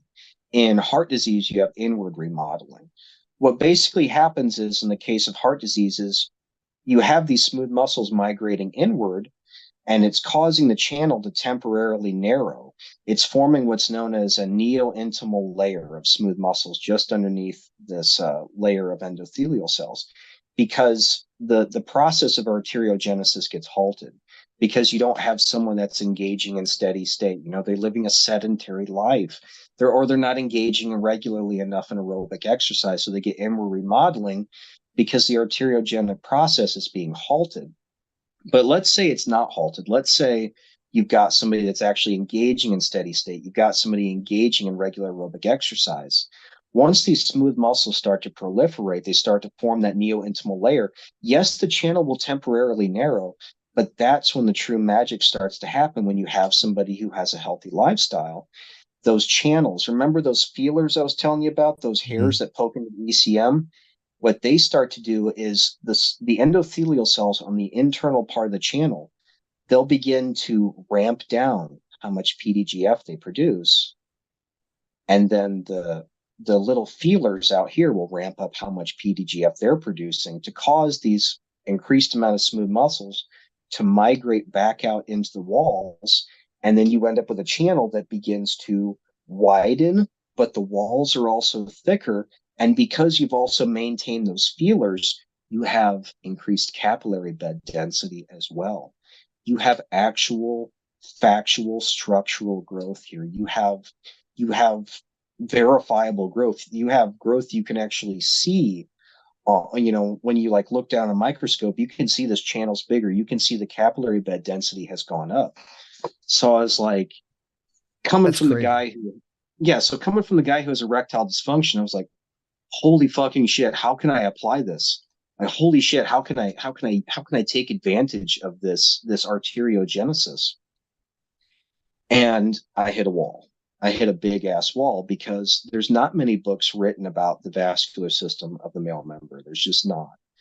So I Why? had to do there's a lot on like the cosmetic end of things, like, say like soldiers that have had like an IED and they have to put like their junk back together. Right. There's a lot of surgery manuals, but there's not too many vascular models. But I did eventually find some of the knowledge I needed studying surgical manuals, and then even more kind of studying the philosophy of sex itself. The best way to learn a language, immersion. Living where the language is spoken and using it every day. But if that's not in the cards this year, you can still learn a language the second best way, and that's with Babbel. Don't pay hundreds of dollars for private tutors or waste hours on apps that don't really help you speak the language. Babbel's quick 10-minute lessons are handcrafted by over 200 language experts to help you start speaking a new language in as little as 3 weeks. Babbel's designed by real people for real conversations. I honestly might start doing this with Maya. My daughter, for some reason, burns with the passion to learn Spanish. She wants to know everything I say. She's like, well, how do you say that in Spanish? I'm like, bro, I don't fucking know. But I might actually start doing Babbel with my daughter and see. I'll let her do Spanish and see if it works. I think it actually does work. I've studies from Yale, Michigan State University, and others continue to prove Babbel is better. One study found that using Babbel for 15 hours is equivalent to a full semester at college. Babbel has over 16 million subscriptions sold. Plus, all of Babbel's 14 award-winning language courses are backed by their 20-day money-back guarantee. There you go. Here's a special limited-time deal for our listeners. Right now, get up to 60% off your Babbel subscriptions, but only for our listeners at Babbel.com/drenched. Get up to 60% off Babbel.com/drenched, spelled Babbel. I don't know why I got all fucking sassy with that. Babbel.com/drenched. Rules and restrictions may apply. I did that Boosie. INDEP. Our next sponsor needs no introduction. You've seen the ads. You've heard us talk about it a million times. And I bet there's a big part of you, pun intended, that wants to try it. What am I talking about? Blue Chew. That's right. This isn't your grandpa's blue pill. This is the one. The OG chewable tablet for sex. For better sex, I should say, because you're harder. Blue Chew is a unique online service that delivers the same active ingredients as Viagra, Cialis, and Levitra, but at a fraction of the cost and in a chewable form. The process is simple. Sign up at BlueChew.com, consult with one of their licensed medical providers, and once you're approved, you'll receive your prescription within days. I've heard it works really well. Again, for the time being, I still get hard as fucking hell, but I'm sure these things are everyone I've ever talked to about these says they do steal you up. Obviously, use them responsibly. Blue Chew tablets are made in the USA and prepared and shipped directly to your door. The best part? It's all done online. That means no visits to the doctor's office, no awkward conversations, and no waiting in line at the pharmacy. You can take them anytime, day or night, so you can plan ahead and be ready whenever an opportunity arises. Blue Chew wants you to have better sex. Discover your options at BlueChew.com. Blue Chew wants the entire country rock hard. They told me that's the mission. They will not stop until every man is bricked up like a brick house, till every tent is pitched, till every road is raised, till every rod is raised. Discover your options at BlueChew.com. That's pretty noble. And we've got a special deal for our listeners. Try Blue Chew free when you use our promo code DRENCHED at checkout. Okay. Just pay $5 for shipping. That's BlueChew.com, promo code DRENCHED to receive your first month free. Visit BlueChew.com for more details and important safety information. We thank Blue Chew for sponsoring the podcast. In a world of slot reels and blackjack deals comes the must-play event of the summer from DraftKings Casino, featuring nonstop action and an all-star cast of games, including A-lister Loki's Luck. This summer blockbuster is the one you won't want to miss. Plus, new players can get $100 instantly in casino credits with just $1 wager, and all players get a blockbuster bonus every week. So sign up with the code SECRET and grab your popcorn. It's showtime on DraftKings Casino. Gambling problem? Call 1-800. We're glad you're here. Call 1-800-GAMBLER, or in West Virginia, visit www.1800gambler.net. In Connecticut, help is available for problem gambling. Call 888-789-7777 or visit ccpg.org. Please play responsibly. 21 plus. Physically present in Connecticut, Michigan, New Jersey, Pennsylvania, West Virginia only. Void in Ontario. Eligibility and other restrictions apply. New customers only. $1 wager to earn $100 in non-withdrawable casino credits that expire in 168 hours. Terms at casino.draftkings.com/blockbuster. Hey guys, I have to give you this quick update about my stand-up comedy shows. I'll be in San Jose, I'll be at the San Jose Improv on August 1st through August 3rd. Stand-up live, Phoenix, Arizona, Portland, Oregon, Helium Comedy Club. Philadelphia just added a couple new shows at Helium. Also, the big ones are Capital One, Tyson's Hall. Let's not make a big fool of myself there. It's a big theater. And Town Hall, New York for the New York Comedy Festival. Please get all your tickets at mattmccusker.com/dates. There's other cities up there too. Boston, Wilbur, blah, blah, blah. Cleveland, Providence, all that stuff. Milwaukee, that's all of them actually. So come on out. Bye. I kind of became a philosopher of sex. I'd like for you to elaborate on that. Also, is this still while you're in school for sociology? Yeah, I'm doing all this. That's so wild, dude. And you said, did you just keep all this stuff to yourself, or were you talking to people about this stuff, or how did you? I'd try to talk to guys about it, but it's kind of like you were saying, you're like, oh, I don't have that problem, it's like, I'll see you later, it was one of those. Yeah, for sure. And I kind of got encouraged by that along the ways, up close in person, like in the big groups, the guys would push back at me, but it would always be at the tail end of the night, say I was at a party, I'd end up chilling with the boys, and they'd just ask me about it, tell me more about this, they want to kind of relax down, they're like, man, I got to hear more about this, and and that encouraged me along the way, and I took advantage of course, things that we have available to us, which is, the synonymous Pornhub. As any guy, I'll tell you, you're gonna spend so many hours of your life on Pornhub. It's just gonna happen. For sure. But instead of me being the guy, holding my junk in my hand, doing one of these, I'm sitting there with a pad and paper, watching, okay, so what's this going? What's this doing? And I started watching videos specifically of I tried to get to the heart of the philosophy of sex in the male member by studying instances where procreation was most likely to happen, how adaptations can be passed on over time, how a structure could form over the centuries, the millennia, based on who is actually getting a chance to procreate. And so I started studying females. Females are basically the ones that are helping guys propagate themselves, making the next generation of males. So I started studying female sexuality, how females move during a sexual encounter when they are pursuing orgasm.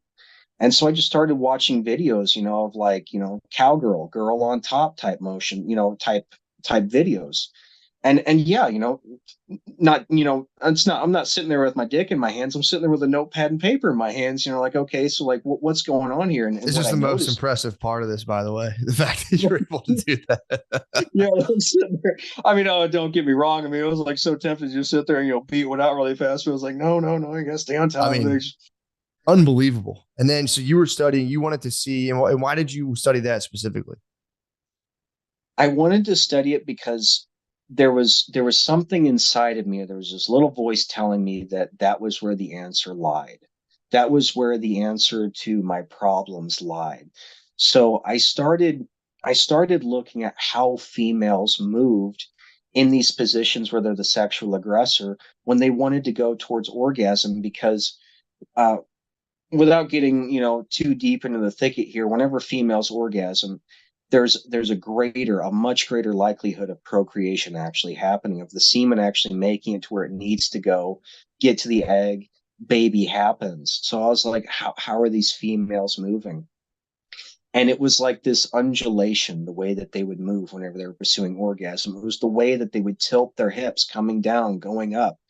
They would tilt back whenever they were squatting down on the guy, and then they would tilt towards the guy, like towards his head, whenever they were rising up. And I was like, what the fuck is that? What are you doing? What kind of like primordial dance are you doing right now? That it's like, I know the answers there. What the fuck is that? And so I was like, I gotta dig into these research manuals more. I gotta figure out what the fuck's going on here.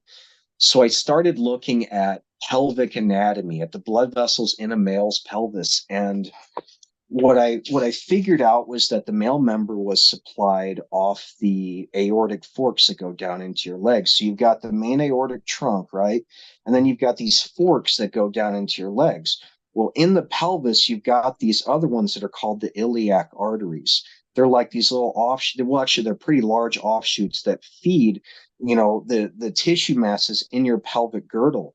And then off of the iliacs, you've got the internal iliacs. Now, the internal iliacs, that's where the story gets interesting, because the internal iliacs are the ones that feed the male member.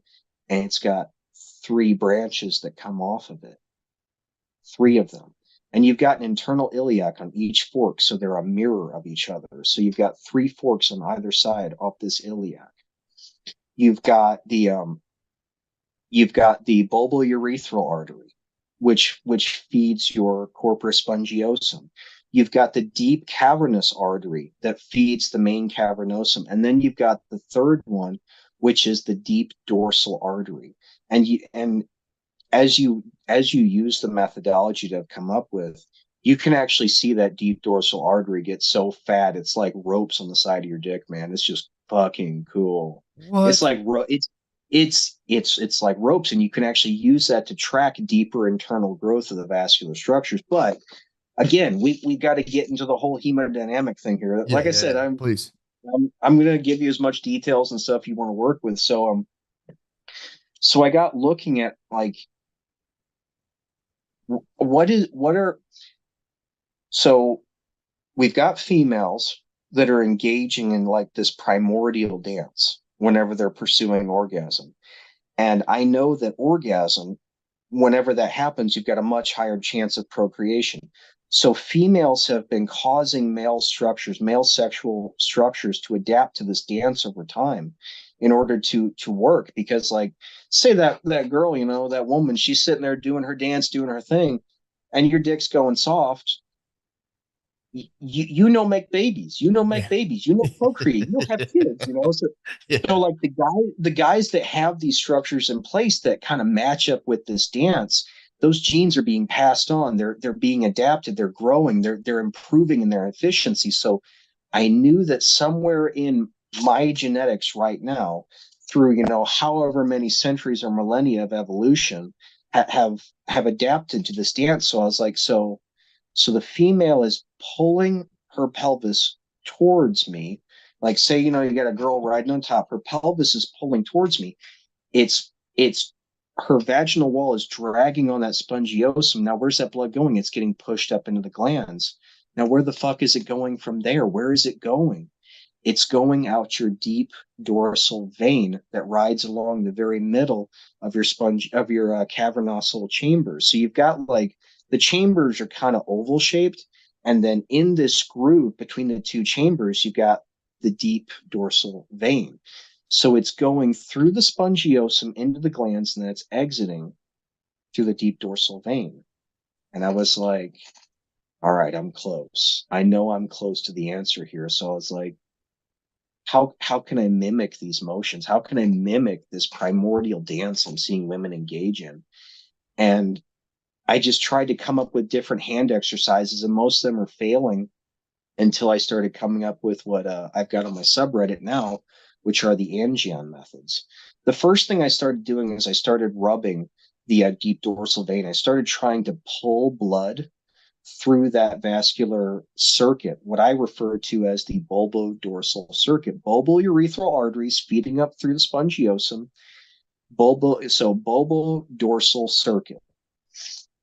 That didn't work out so well. Stimulating just the veins, what I found out is they would collapse because of how they're designed. Once you try to pull blood through them, they'll just kind of collapse on you. It didn't work out so well. So I was like, well, what about if I try pushing blood up into my glands and then squeezing it and then firing it down the deep dorsal vein? That worked a little bit better. But I still wasn't quite encapsulating it. And then one night I was like, why don't I just sit here and take my fingers and I'll make like this, undulating circular motion, and I'll just continually push blood up into my glands and out that dorsal vein just to stimulate this circuit I've discovered. And that was when the magic started happening. That was so I'd started to see a little bit of potency. So I was getting encouraged because I knew I was on the right path, but I could tell it was so inefficient. But once I had started rolling my fingers up the spongiosum to push blood up into my glands, that's when my erectile potency just started going and going and going and going And going. spongiosum, sorry, let me stop you right there so everyone knows. That's the bottom part. That's like that's the soft, squishy part that's around your urethra.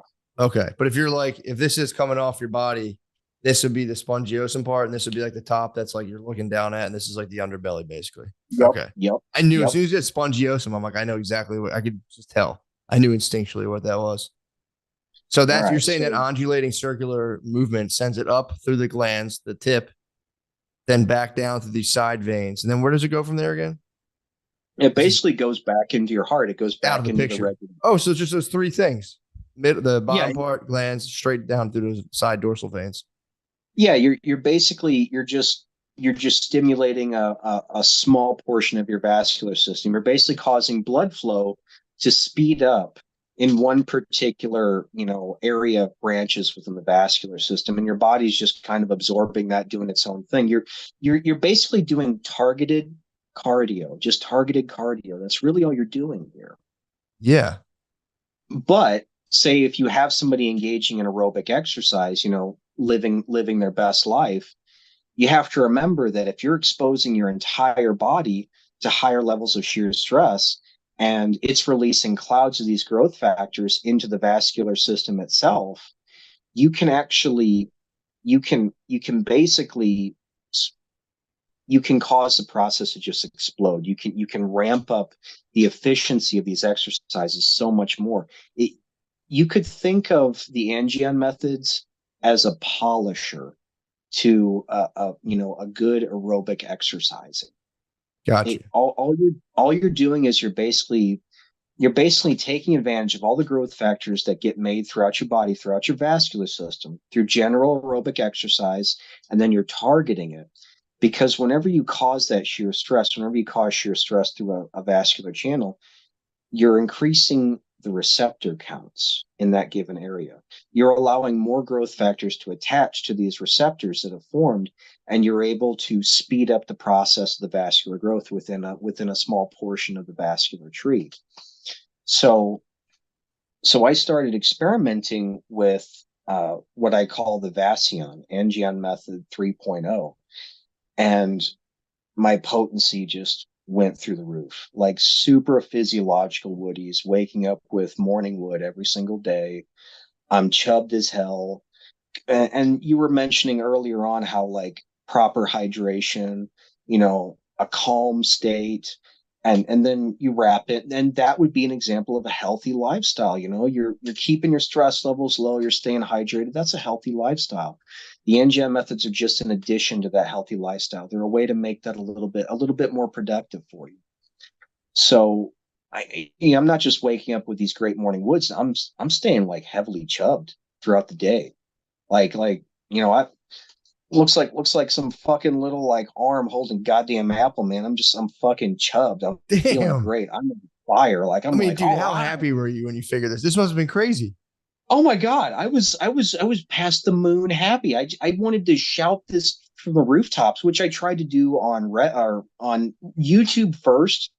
I have a YouTube channel there, and then I was like, I got to get this out. I've got to let guys know that, you don't got to take an injection. You don't got to take a pill in order to get your potency back. And so I started seeing a return. I started seeing a return to the potency that I had lost from all of these, terrible PE exercises that I engaged in over time, all these different experiments that I put myself through. I was like, oh my God, thank God. I finally have my manhood back. I can finally be that two pump chump if I want to. I I mean, can be that's that two pump amazing. chump. That's amazing. Yeah, You like, went that deep into it. Literally, I mean, it's like you lost it, dude. And then you somehow resuscitated it back bigger, better than ever. I mean, bro, what a few could do that. That's amazing. I one of my subscribers calls me the wounded healer. I had Exactly. I had to get wounded first to figure out how to heal other people. It's the hero's journey. You got the hero's. I was literally just talking about this today. You got the hero's wound, and it literally gave you the knowledge to give to the world, which is crazy, dude. So Yeah, wait, and that's so where are you at now with this? What do you do? Do you have like a device? Like what do you do? And did you yes. patent this thing, by the way? Like, what do you It's kind of hard to patent it because it's considered to be just a generic peristaltic pump. But I've got that big ass thing. Got like bro? a mill there. Got lathes behind me over here. Like I've got basically a whole machine shop for like working plastic and stuff. So you're asking like, what did I do with that? Um, I actually got talking about some of the stuff with a good buddy of mine, someone who knew about my journey and whatnot, and was kind of going through similar struggles. And he was like, "Why don't you look up peristaltic pumps, man? Why don't you look up how those work?" And it was like the very first time I'd ever seen like a GIF of a peristaltic pump. It was that same fucking motion. It was the same shit I was doing with my fingers, but they were using rollers instead of fingers. Oh, I was like, oh my God, I've got to make this thing. I've got to make this. I have to make this. But at this point in time in my life, I was a researcher. I wasn't a craftsman. I fucking sucked at this shit, man. The first angio wheel I ever made, it was like this, like, like it was just shitty as hell, man. Like the cast reels are all wonky. The pieces of wood I was using were all like bowed and fucked up and shit. But I got to use it and I got to see what it could be. Because when I started experimenting with this, rough as it was, poorly crafted as it was, I started seeing my potency go up even more and even more and even more. And I was like, I didn't know what to do with it. I wasn't in an entrepreneurial mindset. I was still in a researcher mindset. And then this dude, this guy, David, if you're watching this, I am forever going to be thankful for you. If you happen to watch this, I'm thankful for you. This economist up in Maine who had, quite a bit of money just kind of sitting around looking for something to do with it. He reached out to me through one of the forums I was a part of at the time. And he was like, I will pay you to make this for me. And I hesitated. I was like, I'm not that good of a craftsman, man. I just made this thing. I have no experience making things. Like, I don't care. I want you to make this for me. You give me a figure north of like 150, I'll pay it right on the spot, just like that. I was like, I kind of sat on it for a while. I was like, I wasn't ever planning on making money on this. I was really big into trying to give it away to the world. I was really big on trying to give this answer because I know so many guys out there struggle with erectile dysfunction. I know the side effects of the drugs. I know the dangers. I know the hazards. So I wanted to give guys an alternative, a holistic alternative. There was this part inside of me that was wrestling with trying to monetize on this. I just didn't want to do it. And he was like, just do it, make me something. So I made him the second angio wheel I'd ever made, and I mailed it to him. And like he even asked me to like sign it and autograph it and stuff like this. So I did. Awesome. And life kind of happened around that particular point in time. My mom got really sick around the same time. She got really, really sick, and we were having a really hard time paying medical bills and paying for like gas bills and stuff, just getting her back and forth from the hospital. And I had no other real options. I had graduated college. I had a bachelor's degree in sociology.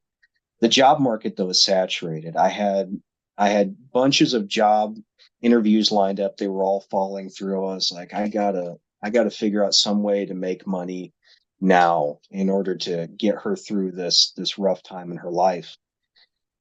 And so I started an Etsy, and I told the fan base I'd already built up on YouTube and Reddit about, hey, I'm going to start selling this device, and it just took off like wildfire. The very first sale I ever ran, I made $8,300. Awesome. Yeah, just like right there on the spot. And I took the lion's share of that, and I used it for my mom's medical bills and to get her to and from her doctor's appointments. But what I had left over, I started investing into machinery, into a proper shop. And as the money just kept rolling in, I just kept trying to invest more and more into it. And you kind of mentioned Trump, like stuff that happened. I actually made a posting on my subreddit about that not too long ago. I got my start under the Trump administration because of his business policies, because of how strong of a hand he put on, the economy in general. Food prices went down, gas prices went down. Business was booming, especially international trade. International trade was booming. What I discovered was I had an enormous fan base in Europe, specifically United Kingdom, Germany, France, Denmark, Sweden, stuff, places like that. And so a lot of the sales I was seeing were coming from overseas. That was a big bulk of the money I'd initially made. So I just kind of doubled down, and I'd never really done anything international before. So I had to do a lot of learning with that, but I started selling more and more, and I started getting better and better at making sales. Funny fact on that one, just real quick, just a quick little Hmm. blurb. I do a lot of goddamn business with California.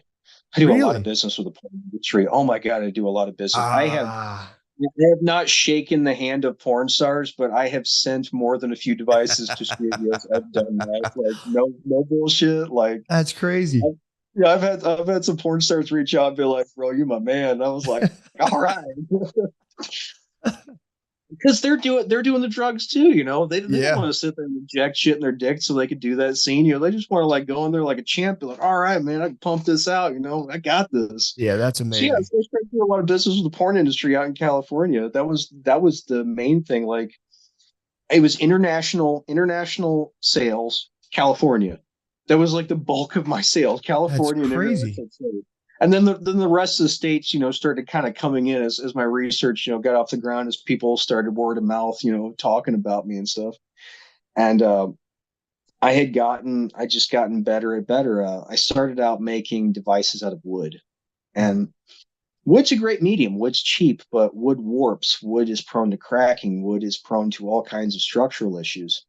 So I was like, how can I do it better? And so I started doing plastic.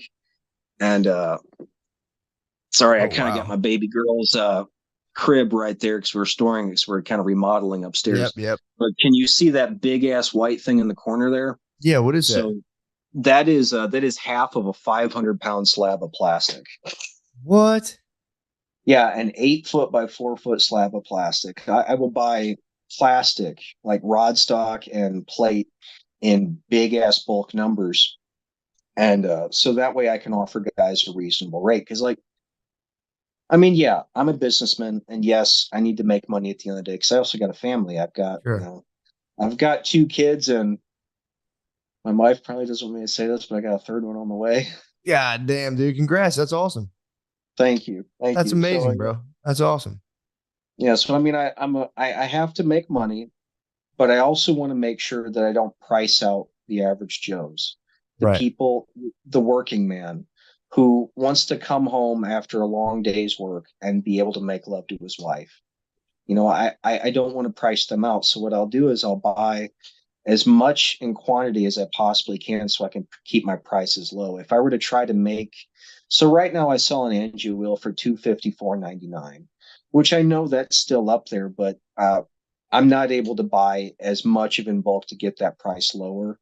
I'm working on that, but say if I were to try to buy slab on demand, to try to to get angio wheels out the door faster, I'd almost double the price. I'd price out the average Joe. Right. Right. So so what I'll do is I'll do a lead time of anywhere between 6 to 8 weeks.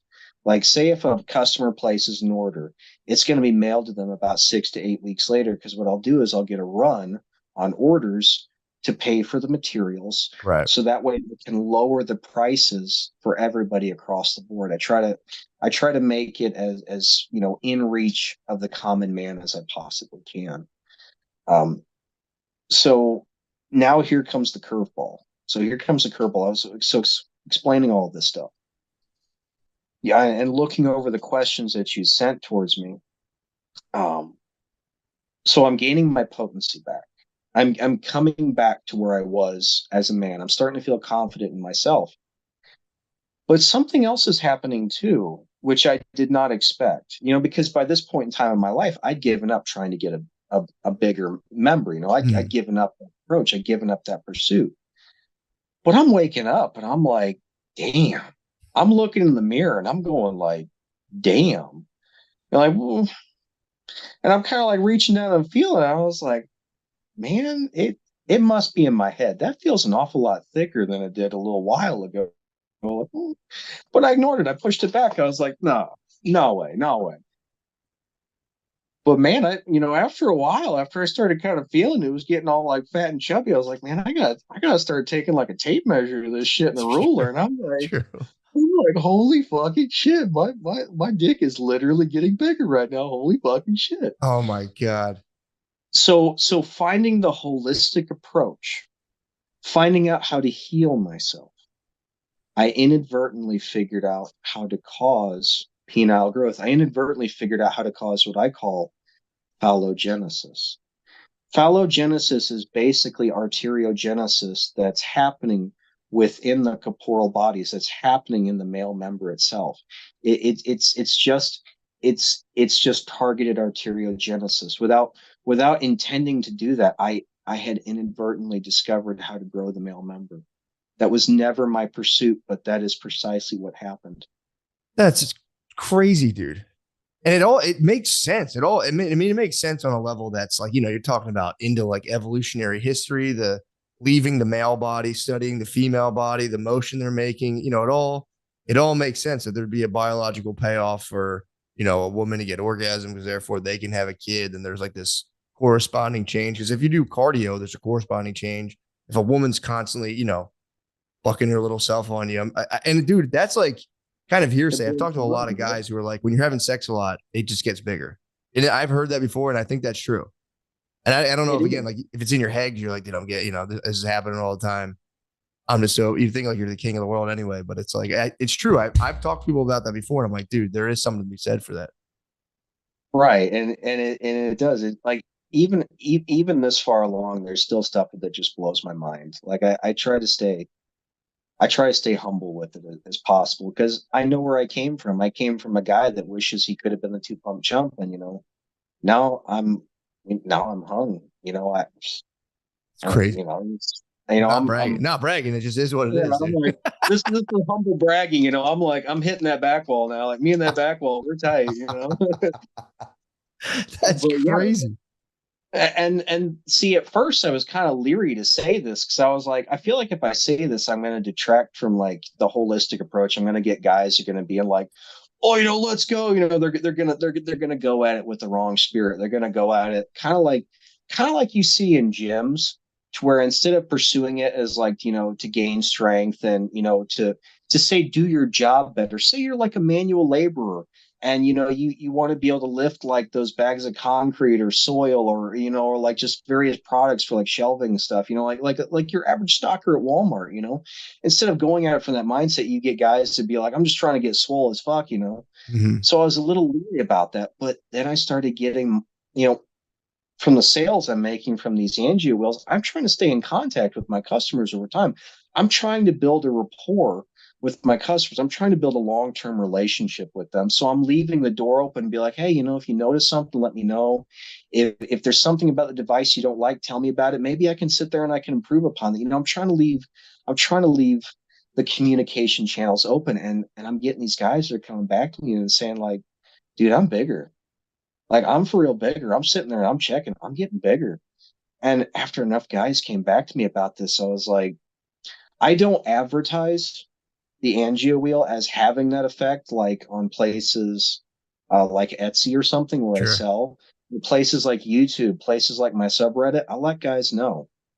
So coming back to that questionnaire you'd sent over, uh, I have not figured out a way to parse what kind of growth happens, like whether you're growing in girth, you're growing in length. I haven't figured out how to parse those two.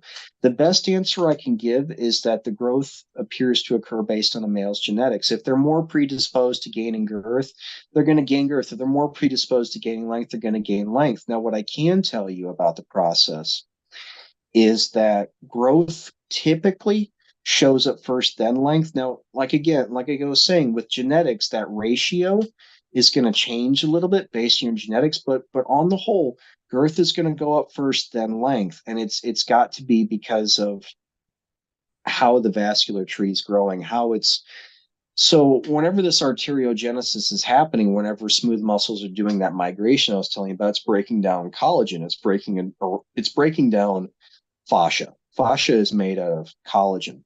So, it's causing a remodeling.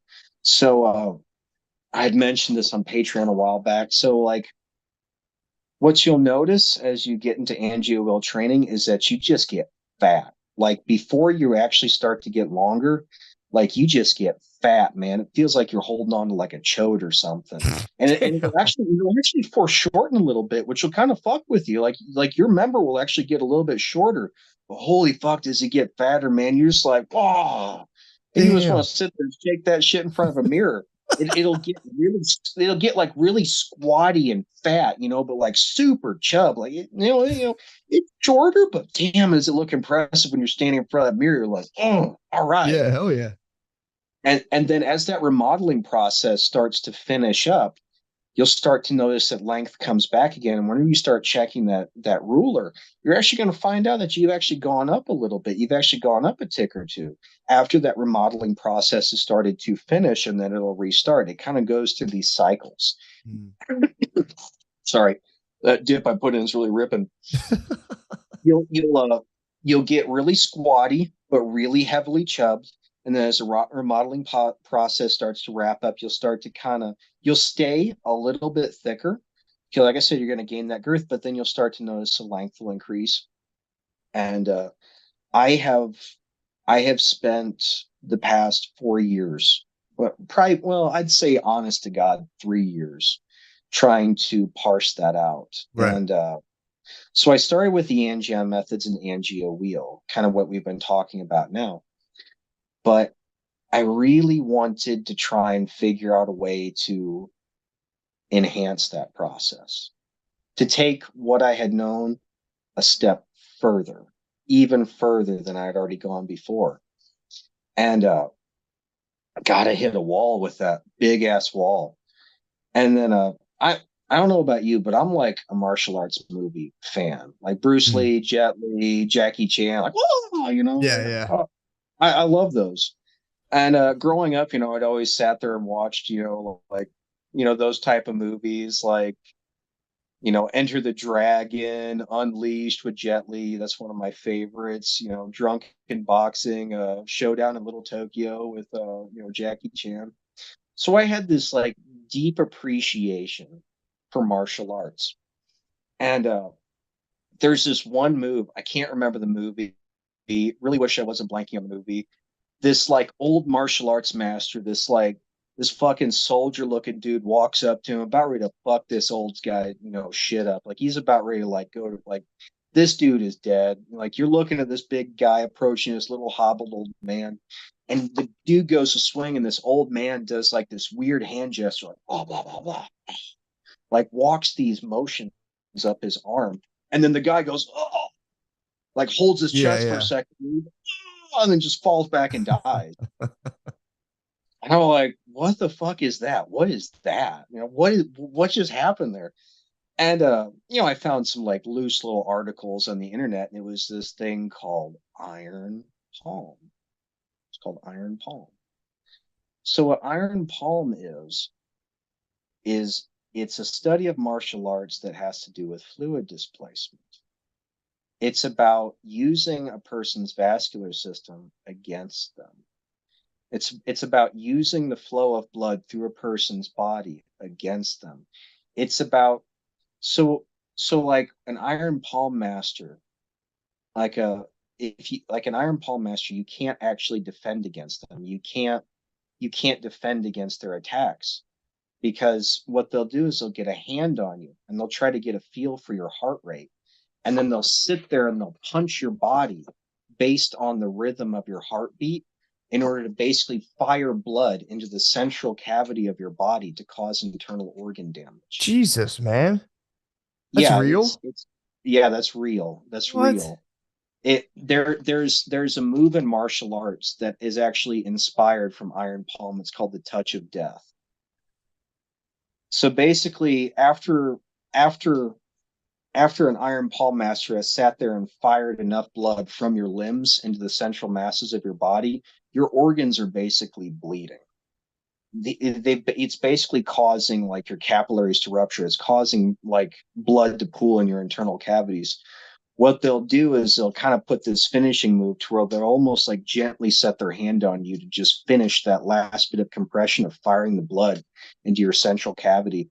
And they'll pretty much will cause organ failure. And it's like the person just falls over and dies. And I don't know if your subscribers would be able to look it up. You'd probably be able to find it. There was this iron palm master back around like the World War II era. He got called out on a sailor's vessel, like show us this move, whatever. And they pull out one of these prize stallions that they had on board. He was like, kill that horse. Like let's see this shit. Kill that horse. And the guy, based on the story, he sets his hand on the flank of this horse, which was him feeling the horse's heartbeat, getting a feel for its rhythm. And then just as he feels the blood flow come up, as he feels the surge, he presses it down really fast. And at first nothing happens, like nothing's going on. And all of a sudden the horse starts to wheeze really bad. And then it falls down in its front legs, and then it just falls over and dies. And whenever they did an autopsy, they found that it had a bleed in its abdominal cavity. It basically bled out inside of itself. Jesus. Yeah, so I learned about this, and I was like, all right, that's pretty cool. That's a totally cool ass subject. Don't know what the fuck I'm going to do with that. Yeah, true. Right. It's like sometimes you'll come across shit in research. It's like, okay, so I came up with this cool thing. Now what the hell do I do with it? And I got thinking, I was like, well, wait a minute. So you've got these cavernossal chambers. And what's interesting, so have you ever heard the joke? You ever heard the joke that a man has one more bone in his body than a woman except during sex? You ever heard that joke? I have heard something about that. I forget exactly. Oh, yeah, obviously, because it's in her body. Yeah, got you. Right, right. I have heard something like that. It always like went like heard it in passing. So like the joke is that the male member is a bone. It's your bone. Yeah, yeah. Well, funny enough, that little joke is actually true. It's actually true. So the male member is actually a bone. When we look at primates, when we look at apes and stuff like that, they don't actually have they don't have sexual organs like us. They have a bone. They have a penile bone, and it's been through adaptation, evolution, that the human sexual organs, they're no longer calcifying, but they still have the same structure as a spongy bone. The male member, based on the research, based on everything I've studied, the best way to describe it is a partially differentiated, non-calcified spongy bone. It has all of the same structures as spongy bone, but because it's not calcified, it's able to be subjected to fluid displacement. That's how my research works. You're Mm. causing fluid displacement, which is causing shear stress. So I was like, well, that means that if I were to say strike the side of my corporeal bodies, I'm causing blood to be pushed out of a set area, and I'm causing blood to be pushed into the surrounding corporeal chamber into what they call the lacunae.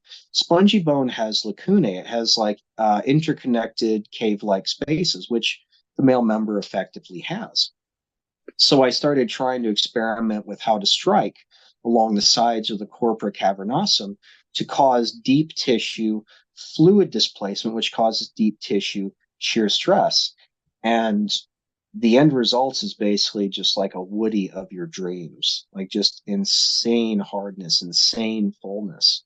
So I was basically able to add an additional step to my work, but I have not been able to figure out how to mechanically practically apply that yet. But what Right. guys can do basically is they can sit there and they can use their thumb, like this portion of the thumb, to bat up against the side of their chambers to cause that fluid displacement.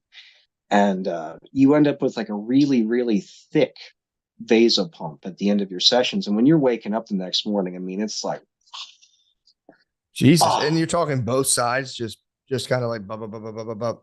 well, what you want to do is you want to lay your member in your hand so you've got a support, and then you sit there and you just rhythmically tap up and down one side, then you switch hands and you do it to the other.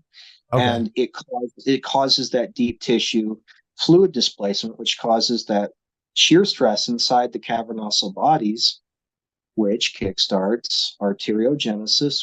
And since it's that targeted area, allogenesis. It's an additional step. Now, guys can't just do that exercise. It's not standalone like the Angen methods or Hmm. AngioWheel. It's sort of a polisher to your session to enhance the work that you've done. Uh, I don't really know an equivalent bodybuilding way of describing that, but basically, it's a way to polish out your sessions, make them a bit better. It's a foam And roller. yeah, pretty much, yeah, okay, yeah, yeah, Kind of very is, yeah. good. Yeah, it'd be like foam rolling at the end of a session. Yeah, perfect. And I've been spending a lot of money, a lot of money trying to figure out how to mechanically practically apply that, coming up with crazy different designs. And yeah, of course, making it easier to make the angio wheel and stuff like that. I can't think of. Is there any other additional questions First that of you have? Because I all, know I've rambled a lot. I know I no, have. that blew me away. That was beyond. I mean, again, I didn't know how in depth all of this was, and like, it was phenomenal. Honestly, I'm blown away. My question that I have is, with all of this stuff you're saying, all this blood flow, what is masturbation doing? Does it reduce size? Does it not affect? That Is it like, what does it do? that oh man, I'd forgotten about that one, and that that's that's a It's a man, that's hot a ball topic. If you don't want to answer, I understand because you might have a lot of No, people. no, I do. No, I do. The problem is it's just so sad. It's so sad. So what masturbation will eventually cause. So like masturbation tends to go hand in hand with porn addiction, Sure. with what they call porn masturbation orgasm, PMO cycling. Mm.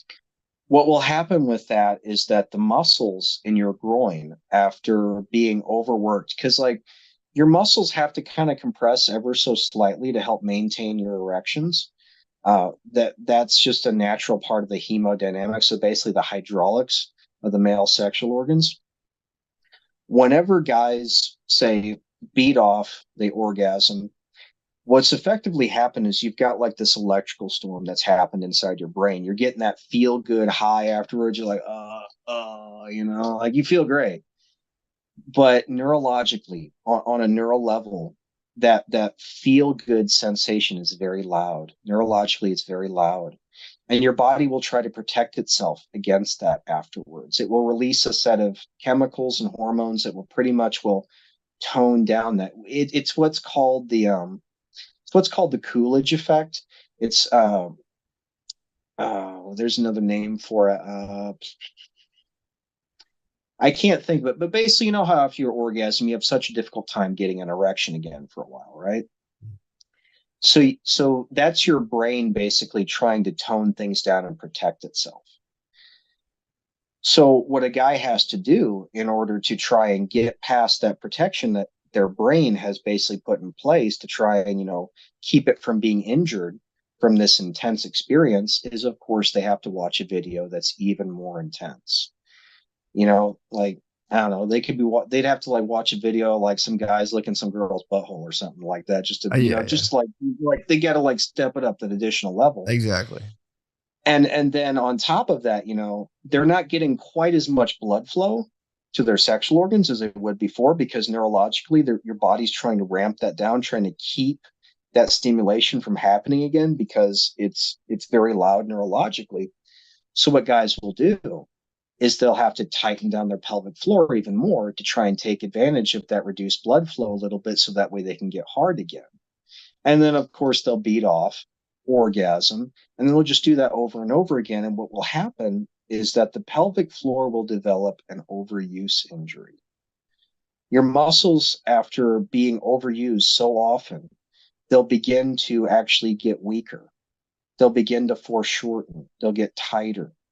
And so you end up with these men that are walking around with chronic pelvic floor pain.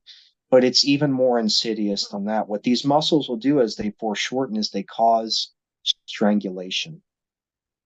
They cause strangulation on the corporal bodies themselves, because they're getting smaller and weaker and twitchier. They're basically keeping your cavernoso bodies from expanding to their full size. They're throttling it. They're choking down on them. And so what will happen over time is that a guy will experience thinning. Their member will get progressively thinner over time as those muscles get smaller and weaker.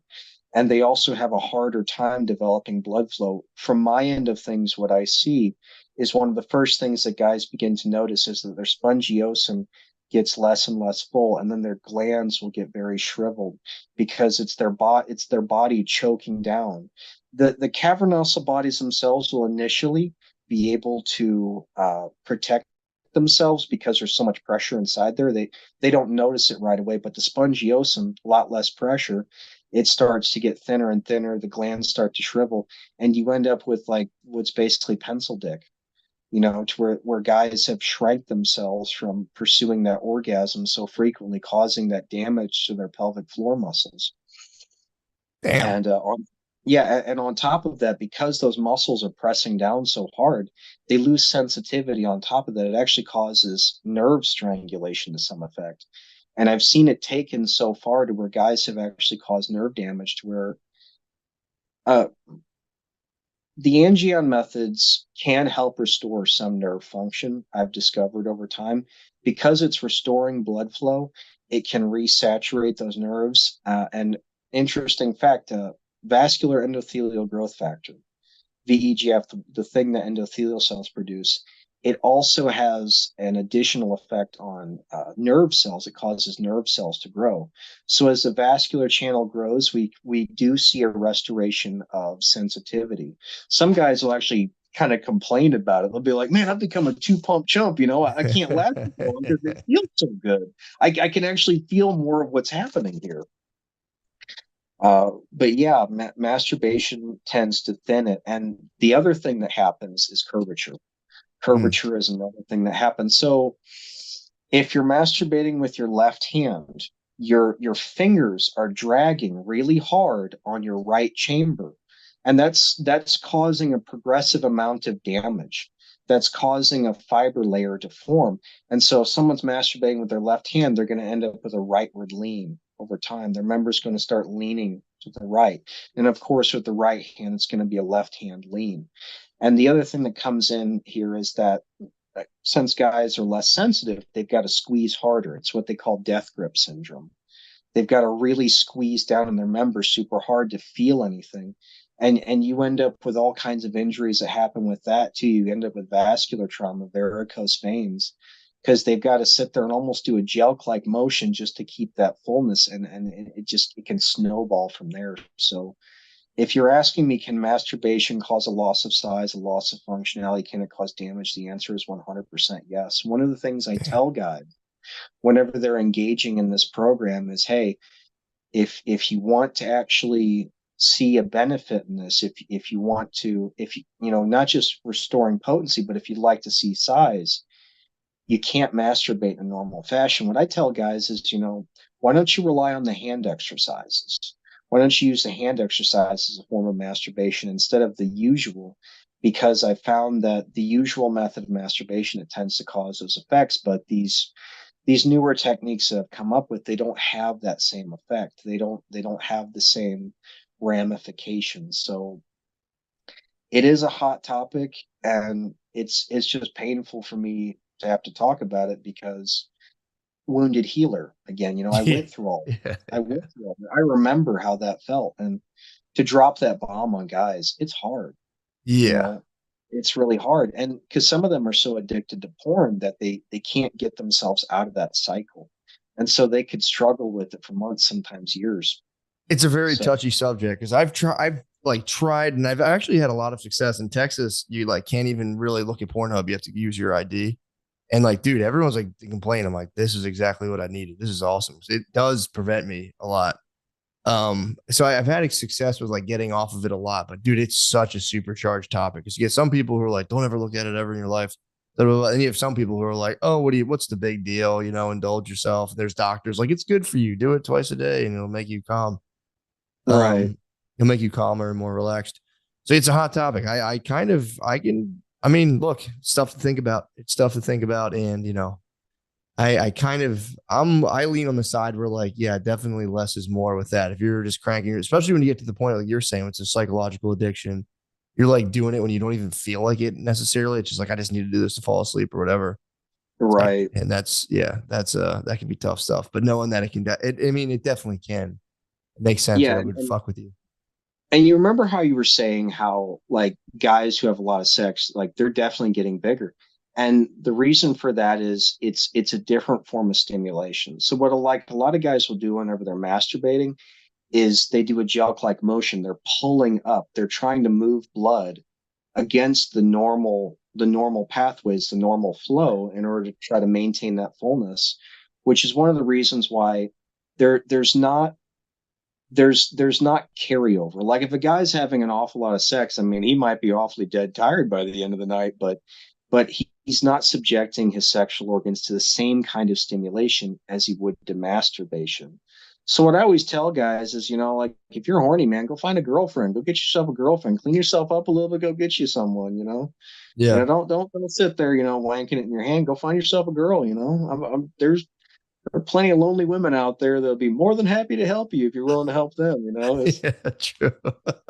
It's true. Another hot topic, but yeah, man. I mean, that's brutal reality. And then, if it's like if you're, but I get it. I mean, all guys again. This is another topic. If you bring up beating off, every dude, if someone's gonna be like, it's like, yeah, all right, dude, you probably do it the most. Everyone does it. We all do it. It's obviously a crutch for Yeah. all of us. Oh But yeah, I'm not sitting here like some kind of a saint saying I don't do it on look, occasion. Everybody I know does. you're not. I know you're not. But then again, this is an absolute sensitive subject. But it's like, the truth doesn't always come the way we want it. If and people can push back, blah blah blah. But it does make sense, especially with what you're saying. Like it's not like it's not the way it was designed. Obviously, it's a quick fix. But either way, dude. That's pretty much all I have. I mean, I just want to thank you. I think you did phenomenally. Thank you for staying up. I know you have little kids, as do I. Sleep is definitely a precious commodity. Um, Yeah, it's the only thing that keeps me up, man. Nicotine and caffeine. I swear, if someone cut me open, I just spew out C4 and like Copenhagen. I swear Dude, to God. I saw a grandmom get onto a plane one time and she had a sweatshirt that said, I run on kisses and caffeine. And I was like, you like laugh at that. But now I have kids. I'm like, dude, it's so fucking true. Oh, I know. As a single guy, like all the bullshit you hear about with family is like can't relate, can't relate. And then you have kids, you're like, I get it now. 100%. It's the whole mindset, man. Really is. Well, Yeah. dude, thank you so much. I'll link all of your stuff. The Etsy. I'll link it in the description. All that stuff. I think it's fascinating. I'm obviously going to get one for sure. So I'll definitely I'll be preaching the gospel. And I'll keep people preaching the good word of your device, and I'll try it on myself. It makes sense, dude. I can't think of I'm trying to think of like a critical. Well, what about? But like, dude, it just makes too much sense, honestly. Well, I appreciate that a lot. Look forward to your business, and thank you again for having me on. It's Matt. It's been a pleasure. Dude, it's pleasure's all here. You're an absolute certified master. You're the only one who knows the answer to the question every dude thinks about all the time. Yeah, I know. I think about that daily. It's trippy. It's still trippy to me. Still trippy. Thank you, brother. Is there anything you want to put do you want to say like where your Reddit is or any of this other stuff? Like and our Angion method on Reddit, and if you're ever on Joe Rogan again, mention me to Joe Rogan. I think Joe Rogan is an awesome dude. I fell in love with him on Fear Factor, and it's just been a love ever since I found his podcast. I actually saw you on there. I was watching that segment where you guys were talking. I can't remember the name of it, but it was you and is it your friend Shane? Shane Gillis, yeah. Yeah, you three were like sitting there talking about MMA stuff and whatnot. I was like, it looked like a lot of fun.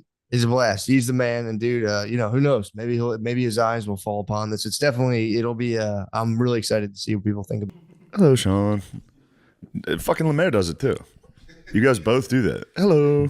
It's polite. It's weird. It's nice. It's nice and polite. Well, it makes me angry. You guys gotta walk. Oh, sorry. You guys gotta walk in the room like the king, man. Yeah, you got fucking. Well, Lemaire used to walk in like didn't say hi. If you would just walk through and I was like, "What's going on?" You're like, "Nothing." Hello. I have a hard time in the morning. Hello. You're not a morning person? 2 p.m., dude. I got hit with the morning person today. What? Those fucking roofers came over like 10:30, and I just woke up and I opened the door and he was like, "Early morning, huh?" I was like, "Why don't you fix my roof, dude?" Also, like, Shut the fuck up and get up there. trying to morning check someone as a roofer at 10:30 is crazy. It's like, dude, you're supposed to be up at 5 a.m. Yeah. to beat the heat. The hell are you doing here at 10:30? You fucking That was on me. That was on me. I was like, "No, yeah, we'd be there at 6." I was like, "Fucking no shot." You can get a ladder. You can just go right up there. I'm not letting you in. Yeah, why don't they just do that? I think they did. I don't know why they wanted. Oh, they wanted to come in and check the water damage from inside. But Try to you're a find roofer. out. It's like you're a roofer, bro. It's none of your business. It is none of your business. Don't worry about the inside. Call a painter. Yeah, A painter can come in here, not a fucking filthy roofer. I agree. Not a filthy drug addict roofer. Number one drug addicts in the construction force. By Roofers? the way. Roofers. You got it. Roofers and painters. You actually have to be on drugs to be up there. Be a fucking Texas roofer. Yeah, man. Holy shit. That's why they wanted to get up at 6 a.m. Dude, Yeah. you have them in the dog heat of the day. Well, it's time to get up there, dude. Find out what the fuck's going on. I'm tired. I was doing stand-up.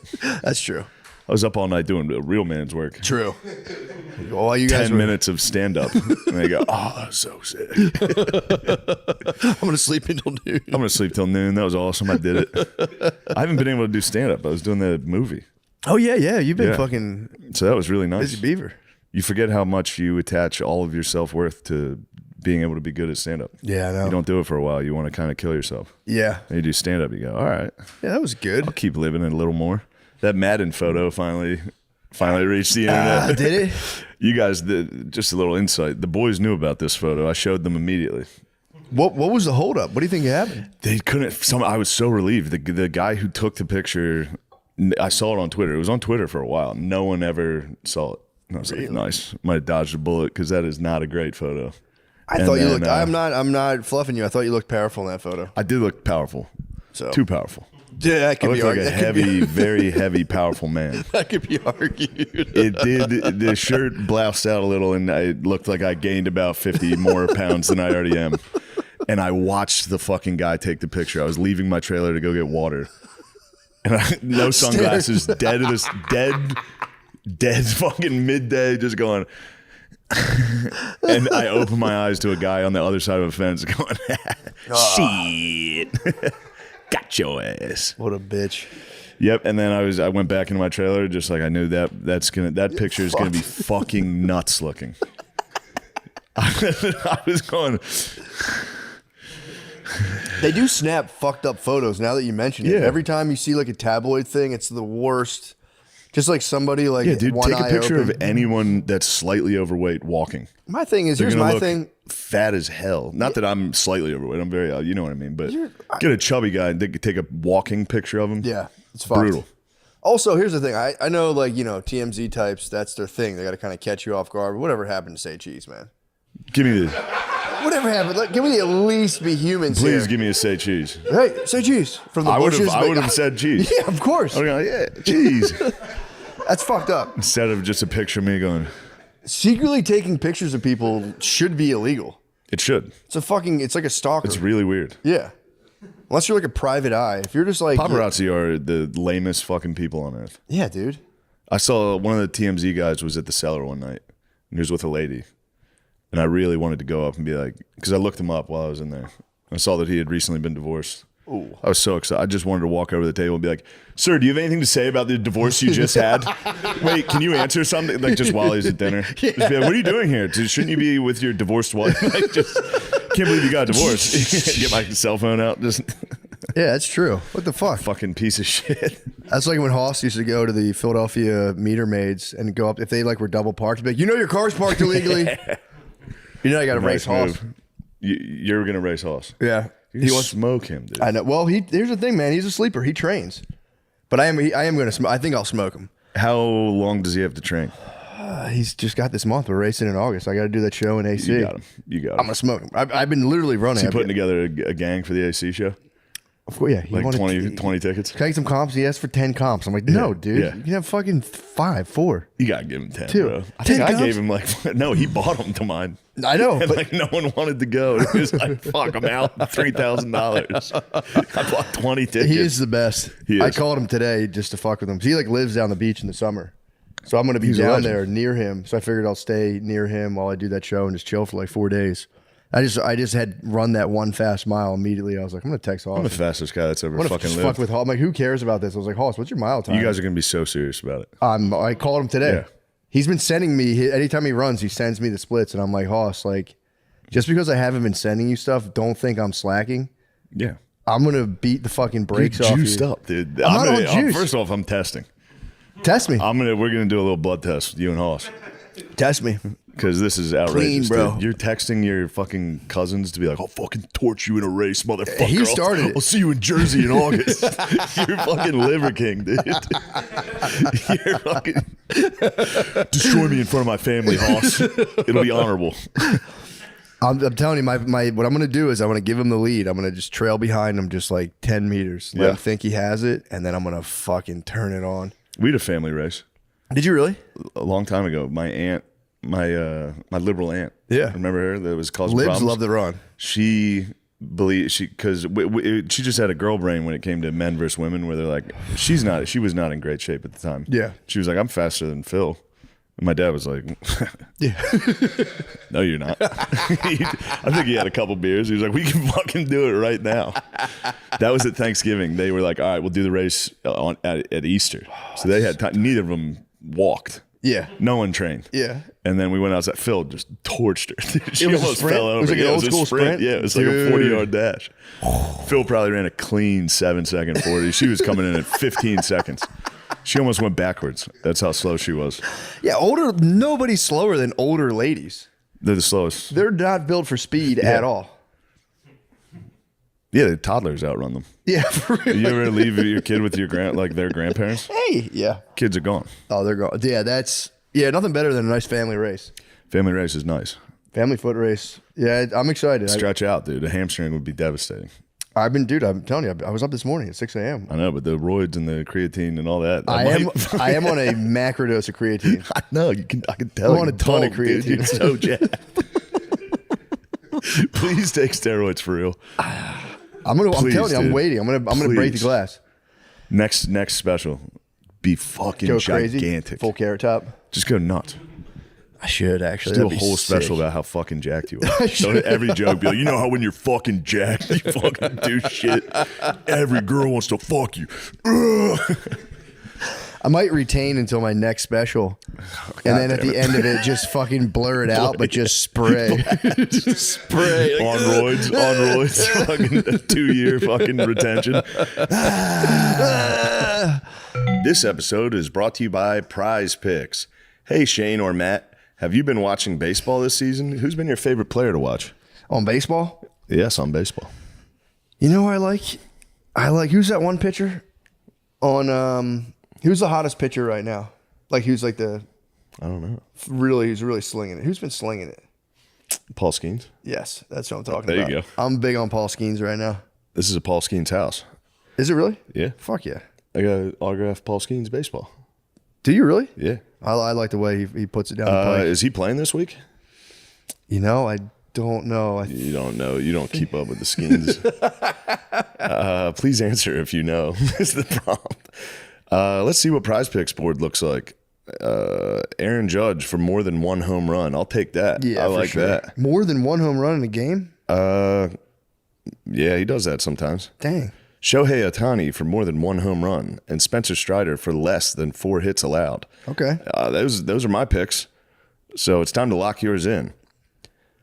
Step up to the plate with Prize Picks and add your favorite baseball players to your lineup, whether it's strikeouts, RBIs, or first inning runs. Make your call with more or less and play for your shot to win up to 2,000 times your cash today.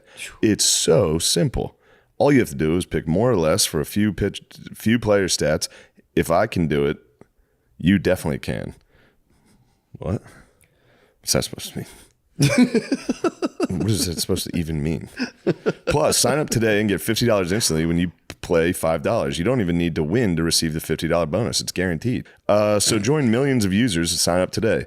Download the app today and use code DRENCH to get $50 instantly after you play your first $5 lineup. That's code DRENCH to get $50 instantly after you play your first $5 lineup. Prize Picks, run your game.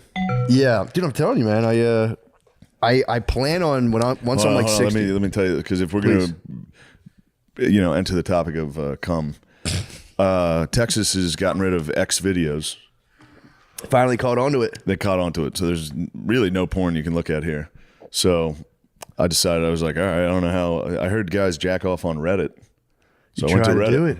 So I'm laying down. I got a nice boner going. Nice. And I opened Reddit because I delete it all the time, so I had to download it. Oh, you went to the Open it. subreddit. First thing that comes up, dude, with a boner, I'm laying on the couch about to jack off. I look at the first thing that comes up is like, Shane fucking sucks. I was just like,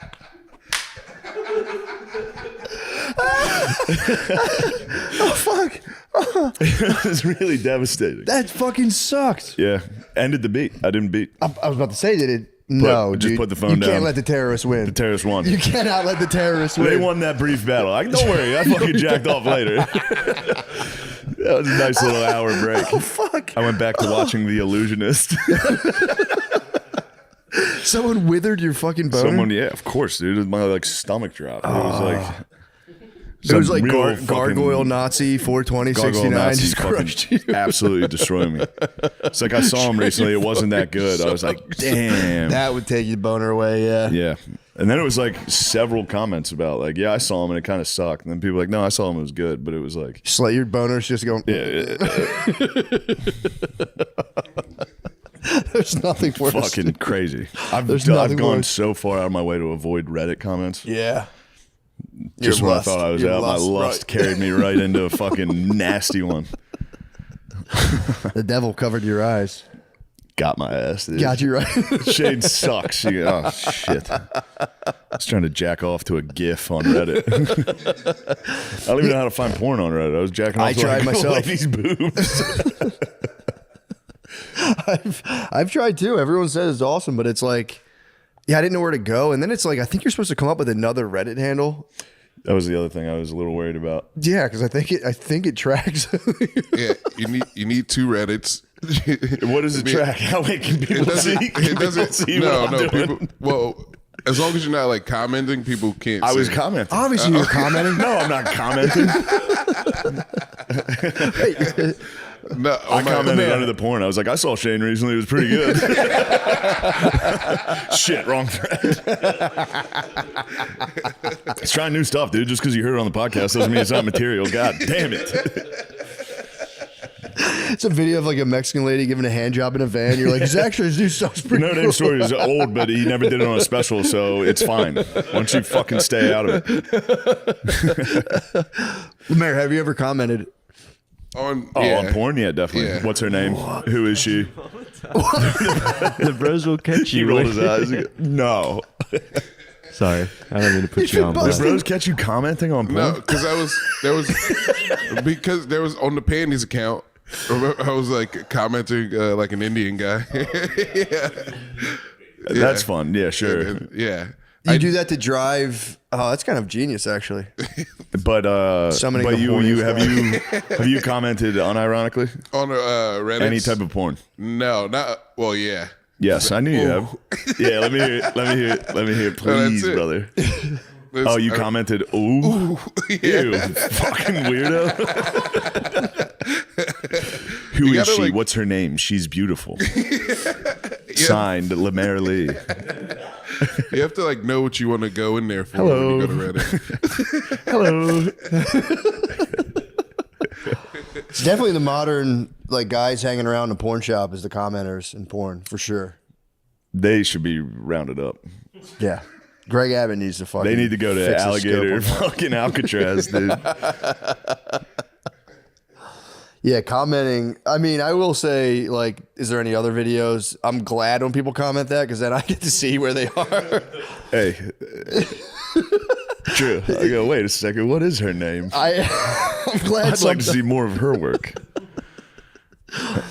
Never, you know, and it's never enough. You're always like, there's got to be a lot. There's never enough, or you just see the time lapse, and you're like, what happened to her? Oh, yeah. This lady's fucking bloated, man. It's like she was lost at sea Yeah, for that 6 happens. months. Or you see a lady that gave it up pretty early in her career, and you go, damn, she had potential. Get it now, get in, get out, man. Smart. You know, I've been going to a gym around, like a local gym near my house, and it's, dude, you're literally surrounded by OnlyFans models. Like it's impossible to think. Like Yeah. you'll be like sitting there doing like, all right, so what am I doing? 12 reps, and then you're just kind of like, I can't. My fucking brain stem just fucking flushed. Yeah. I don't know. They're using the spread your legs machine again. Yeah. And doing squats. Or just wearing basically like the Thongs. exercise equivalent of lingerie. Yeah. It's for real, like sheer bra. I'm like, dude, you're in a bra. Yeah. You can't handle being in a, like, that's crazy. I am for real. Today, I was like, I'm becoming an old man. Like, I have 3 modes now, and it's just like, I just sit like blankly is like my main mode. And then I'll like today I put on I was just buzzing around. It's kind of like, and then like I put on my boxers backwards. It's like, God damn it. And that's like my main modes. And like I just go back and forth between that, and then I'll hear something like mildly offensive and go, that's all. That's like my mental activity. Yeah. Just flat, irritated, or going, punk. Punk. Turn on the news, you go, God damn it. Yeah. God damn it. I do get tricked by, who's the one guy? He was a liberal turned conservative. He always does like videos that I'm like, oh cool, like RFK spazzing on a guy. I want to watch this, and then it'll be like 10 seconds of the video, and then I think it's Dave Rubin will be like, and then I'm like, God damn it, don't show me the Yeah. fucking video, dude. Yeah. I don't want the recap. Yeah, I don't want them talking. I want them fucking. You promised me libs Fast getting forward owned. to the libs. I gotta fast forward to the libs. I don't care about the storyline. Everyone who does videos on videos, it just just play the fucking video, dude. Yeah. I don't want the recap. Play the fucking video. Not being a dick. It's just, you promised me libs getting owned. You're cutting in with your crap. Just play it. I've been watching the RFK congressional hearings. They're my favorite YouTube videos. Are they when? Are they going on? It's like, they're never ending. Yeah. They have like meetings on C-SPAN constantly where they'll be like, He does own the libs on those. bro, he just crushes them. And then it will just, Crushes the libs on there. well, the whole time he's just kind of like, right now someone tried to pin him down on the fact that one of the guys who's involved in who I guess funded part of the Trump thing, has a company where he like makes money off of like alternative health therapies that aren't pharmaceuticals, but like just like health shit, like saunas, that kind of stuff. And they're like, well, should he divest from his business? Well, that whole thing. And he's just like, dude, you guys have had no problems with pharmaceutical companies backing all of you guys for years. Now you're worried about a guy who sells saunas? Like, get the fuck out of here.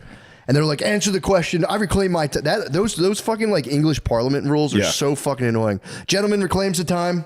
Like, you've taken $500,000 last year from Purdue, and they're like, gentleman reclaims his time. He's misaligning. He's misaligning a person of the cabinet. That's fucking that shit is so fucking annoying. Yeah, I don't like any of them. No, I do love sweet RFK though. RFK seems to at least care. Yeah, dude. He's trying. Well, it's just funny because he's like, junk food is, He's like, we're taking all the shit that's banned in Europe, we're banning it in the United States, and they're like, what about that guy who's selling saunas? And like, dude, why do you have a problem? Stop it, man. The issue here? You're being an absolute gargoyle. Stop it. You probably hate it. You probably hate what RFK's up to, don't you? He's like a Manchurian candidate, dude. You get that yellow 5 in him. He's like, I don't hate RFK. He's not doing anything. do you want your junk food? Answer the question. I reclaim my time. Lemaire, answer the question. Do you want the junk food? Are you mad that the government's taking away your junk I food? plead the fifth, dude. But you're a lib. You have to hate everything the right does, including getting rid of junk food. I'm not a lib. You're definitely a fucking lib, dude. I'm no lib, dude. I don't know. Yeah, you know Epstein's innocent, Bro. That's the funniest development. Like, we are going to unveil the truth once and for all. Turns out the guy was just a fucking guy, regular guy, struggling in the world just like all of us. Yeah, that was some bullshit, bro. Also, innocent of what? He was literally a guilty pedophile. He was busted, and they sealed the records the first time. Wasn't it like 1,000 women? I mean, now it just sounds like you're bragging on his behalf. Well, that's what I was going for. I was like, if he was a one-man operator, I mean, at some point you gotta go, this guy. Will Chamberlain, tip your hat. Jeffrey Epstein. You gotta tip your hat at some point. You go, God damn, you got a lot. Yeah, but he was also playing in the minor leagues. He wasn't in the minor leagues. Those are AAA. He was playing on the Harrisburg Senators. Yeah, it'd be, imagine if you just owned a booth in the mall being like, you want to be a model? You could pull Epstein. Would you like to meet Stephen Hawking? It is. I mean, this isn't funny, but like, how would you like to meet the biggest dorks around the globe? Well, it's also in one island. Crazy to be like having like a gang of like 14-year-old chicks and be like, ladies, meet Stephen Hawking. And they're like, oh my God, what the fuck? He's like, come here. Yeah, Stardust. We are essentially. Like, what? That's so weird. Oh my God, that's so random. Ew, Steven's get fucking weird. Them at the party. I don't know who I want to go home with tonight. Stephen Hawking or fucking just like Saudi princes, it's all the world leaders. Like, what the hell? That guy's weird. Yeah, it's insane that they're just being like, yeah, no, everything was cool, above board, don't worry. It's like Trump dog. Yeah, it's tough not to fucking point some fingers. Huge question. You got killed while you were president. Yeah, and you were there. There's so many photos of them chilling. Allegedly hung with his staff. I know. Yeah. Allegedly hung with his staff. The cope on Trump's innocent. The cope is fucking pretty intense. Yeah, he did go to the island and he just hung out with the staff, dude. The staff said that. Was the staff 12? I know. Who knew John McAfee? I think everyone was hanging out with the staff. Yeah, true. Yeah. The massagers. Yeah, the John McAfee was he was the one who allegedly was trying to bring it down. I don't know if that's just internet folklore. But yeah, turns out he was. It's funny to be taken down as a pedophile by a guy who's getting shit on like a neighboring island. Just being like, this isn't right. We gotta take this down. Yeah, dude, that shit. That was pretty. Well, there's the thing. They were never going to release it. That was like it became apparent. Like they're not fucking like those trillionaires. Did you see him? Somebody brought it up at a meeting, and Trump was like, "Are you guys still talking about Epstein?" It's like, that's crazy. There's so much other stuff going on. I can't believe you're bringing up Epstein. Are you serious? God, get a life. You guys are obsessed with this shit. What the fuck? No one even cares. Yeah, it's so long ago. The guy killed himself and he was innocent. What the hell? They're probably all sexual blackmailed, like sexually blackmailed. Like every single world leader probably has sexual blackmail. The pilots were probably. They probably got the pilots that week. They're probably like, well, now you're gonna go. Who? Nick Bryant. Yeah. Yeah, Nick Bryant's probably fucking furious. Nick Bryant better chill. Yeah. Also, did he get free? He was on that too. Free him. He got freed.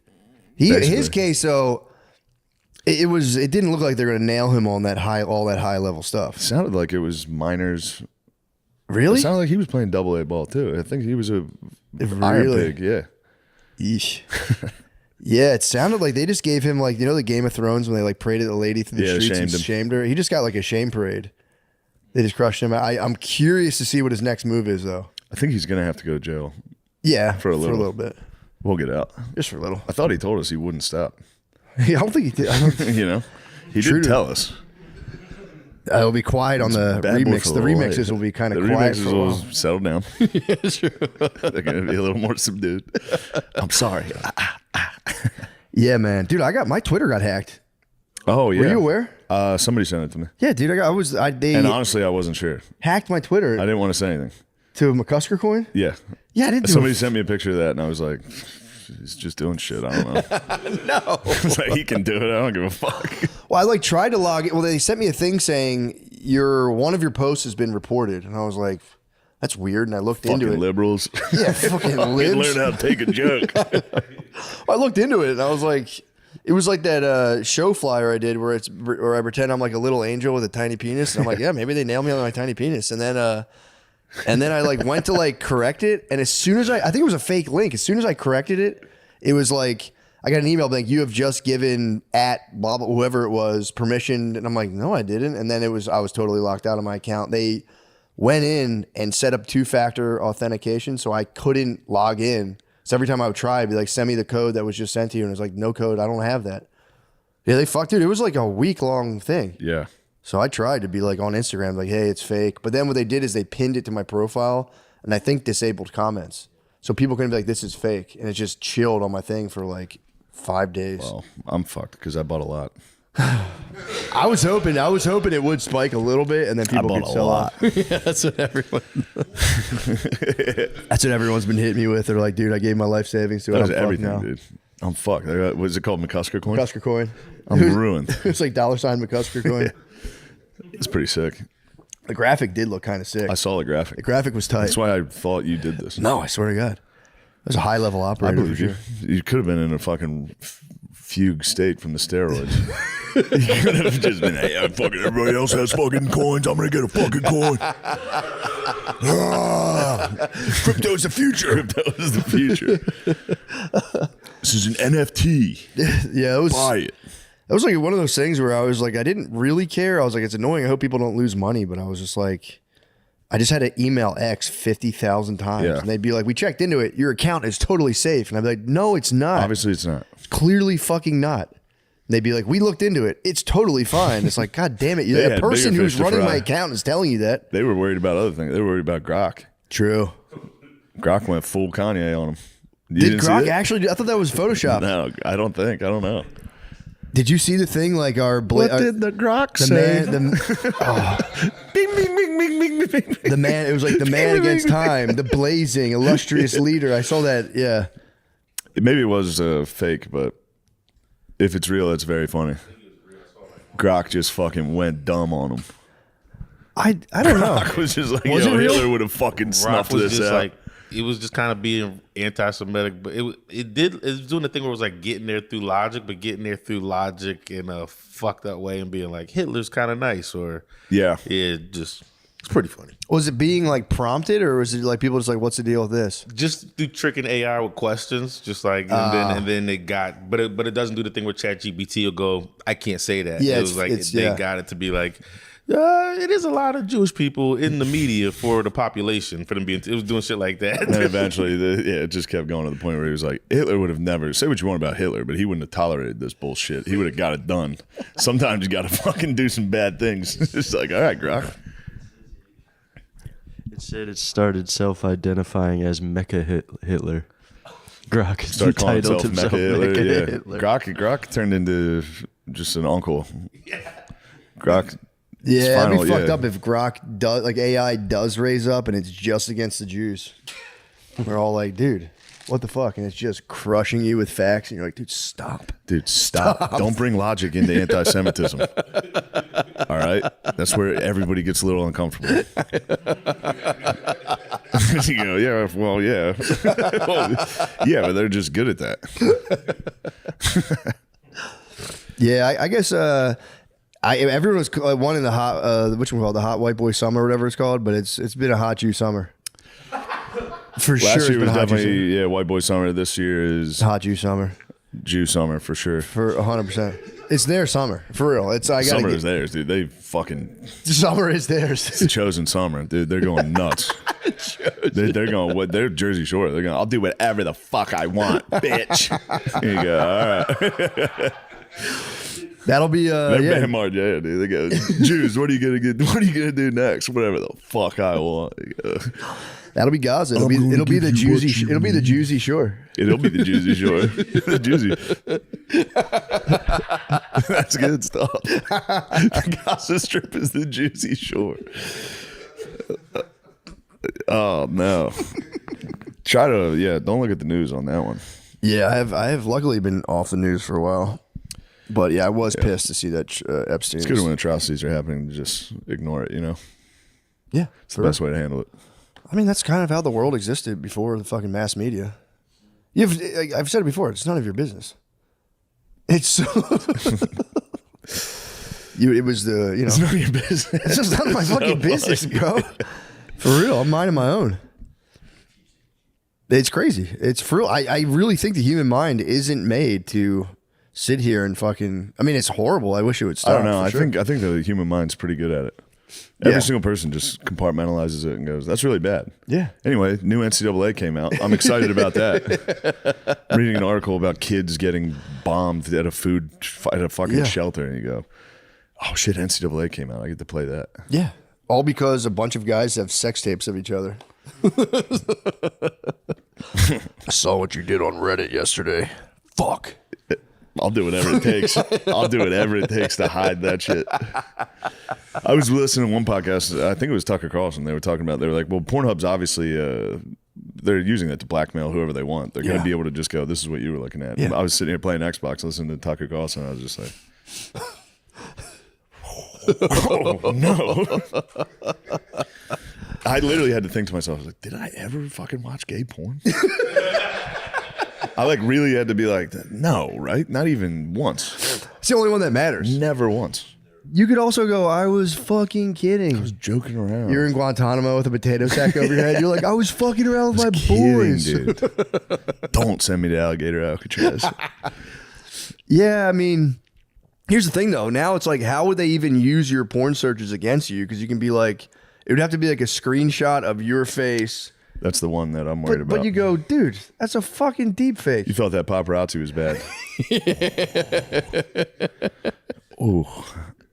Ooh, my fungu. They have all your biometrics and everything. But again, it's like, how would they do that though? They're like, we're gonna tell your parents. It's like, bro, I've sat through one of those before. I'll sit through it again. Yeah. I did this when I was a kid. Yeah, This dude. is nothing to My me. mom caught me with filth before. I'll sit through it and be like, sorry, it wasn't even mine. Yeah, I think I'd be all right. I don't think I haven't delved into anything too devious. Some gangbang stuff, I guess. That would be a little embarrassing. What are we talking? Just regular Devil's just a lady getting there's a whole gang of guys coming in. Those are the ones you finish. You go, what have I done? Okay, guys. It's a whole fucking gang of dudes coming in. It was the old time throng. Guys were fired up. That's so fucking funny. No, You guys are in trouble. what I worry The about. squad over there is in deep trouble. I'm not in trouble. I've been talking about my shit publicly for this exact Yeah, year. but that's the stuff you're public about. I'm sure there's some fucked My up. literal thing was, this is so fucked up. This will come out one day. I have to get ahead of this. Let me tell everybody I know I like cum walks.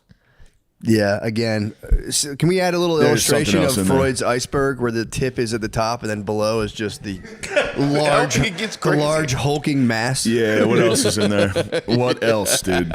And Lemaire, I know you have gay porn. You have the gayest porn ever. There's no way. I don't have gay porn. There's definitely way. There's no gay porn. I swear. If we had to vote on who here has watched gay porn, Have I seen it? Maybe. for like 5 minutes once. I have not partook in it though. You know. Yeah, but they don't know. You know, Yeah. they're just gonna go. This is what he was searching. They go, you really want him to be city councilman? He jacked off to a gangbang in 2014. Yeah, Everyone's compromised on that. Everyone's going to be so compromised. It's just gonna be I the don't first think couple it'll people matter. that get compromised. That's where it's gonna hurt.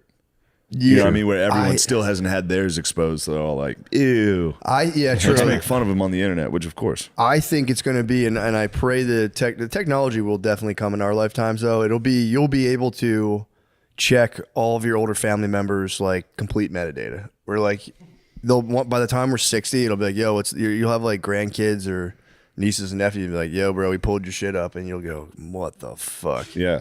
And we're just be like, whatever. But I don't think by then they'll care. Straight up, dude on dude porn that's the one if you get caught diabolical with, you're stuff. fucked. I have Googled naked man's ass a lot. Shit. Gay porn is literally it is the funniest porn. Yeah. Dudes having sex is fucking hilarious. It is funny. It was a goof. It is the funniest stuff. This episode of Matt and Shane's Secret Podcast is brought to you by Dude Wipes. Have you left poop streaks in someone else's toilet? Yeah, every time. Yeah, every single time. I did it all It's a week. fucking disaster. I literally painted my bowl this morning. Yeah. It was crazy. There's nothing wrong with that. No, it was a Little paint job. Do you ever pack extra underwear when you travel? How much extra? Do you ever need it? Pretty much an extra pair per day. Yeah, I honestly. always bring extra underwear. Yeah. Yeah, yes. Not because I'm fucking shitting my pants constantly. yeah, I just used to for like What the working fuck out. you guys getting at here? Do you wipe standing or sitting down? Does it make a difference? What is going on, dude? How horny are these people? What do they want to know? There's got to be something about standing up though. Like I'm a stand-up wiper, honestly. Sitting down, I just smears everything. I don't know. I can't do it. Well, Matt, whichever way you wipe, it's time to show your beehole some respect and upgrade to Dude Wipes. Dude Wipes tackle the mess without any fuss, and the flushable design makes cleanup a breeze. They leave no room for dingleberries or stray butt crumbs that TP might miss. Plus, they're extra large and designed for adults, so no more endless rolls or settling for a less than perfect wipe. Dude Wipes, best clean pants down. Available. These guys are really funny. Amazon. It's available on Amazon and at major retailers nationwide. We should do it. Gay porn. I was trying to get you to Turn this camera around. I want to do the podcast Let's at get the. a little fucking Oreo going. Remember that place I sent you? What? Let's get the boy filled up. Hello. Put the boots. I want a podcast from that place I sent you. Which one? The men's retreat. All male, God damn naked it. men's retreat. I got like 2 seconds into looking at that website. I was furious. I think it was also pretty bad timing too. I think it was terrible timing.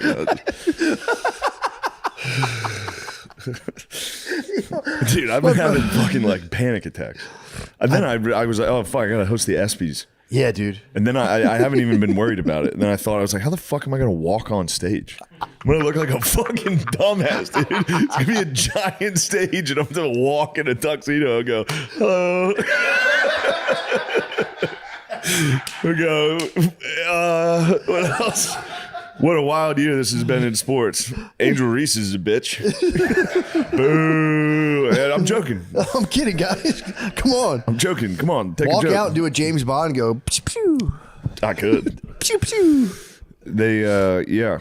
The weird thing is no, like people watch shit like that, and if you act like if it like when you do like late night or whatever, they don't want you to be a normal guy. Like regular people that watch that want you to be like a celebrity would act. Yeah. You know, where they're like, "Oh, Seth, it's great to be here, man." Instead of just being normal, like, wait, a normal person doesn't want you to be like, hi. regular people watching the show. They're like, "He's nervous and he sucks."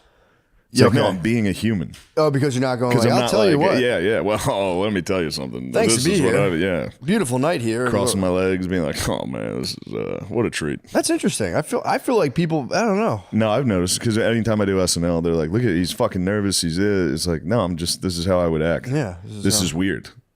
I'm not Also- pretending this is normal." Also, it's like, yeah, I'm nervous. I'm on fucking television. What the fuck are you talking about? Yeah. I'm nervous. Of course I'm nervous. I'm gonna be nervous during the. I didn't. Yeah, for some reason, the idea of walking onto the stage I never thought about that. is really uncomfortable. Big ass fucking stage. Big Jog. ass stage. Fall. They were talking. They were like, "We can get you pyro," and I was like, "Dude, get me pyro for every time I bomb a joke. Tell a really bad joke, and then Yeah, just load up the So cannons. sick, Load dude. the cannons. That's actually fucking hilarious. Would they do that? I don't know. Maybe I think if something they goes seem flat. like they're down for anything. That's awesome. Yeah, they seem. Like if something falls flat, definitely send the fireworks. The fireworks are hilarious. That's so fucking funny. Even if it works, it'll be fucking funny. Yeah, for sure. Yeah, that's actually fucking sick. After every punchline, pyro. Yeah. That's really funny, actually. Doesn't if it falls flat, no pyro, and then demand it. Be like, guys, come It's on. also tough to come up with funny jokes for ABC That's very hard. at 5 p.m. Yeah. Like I'm not gonna be able to say. Have anything. you considered talking about Puerto Rico at all? Yeah. Puerto Rico. Speaking of islands of trash. When I learned that was at like 11 a.m., I was like, dude, whoa. Right after the national anthem. Yo, so it's 5 p.m. on CBS.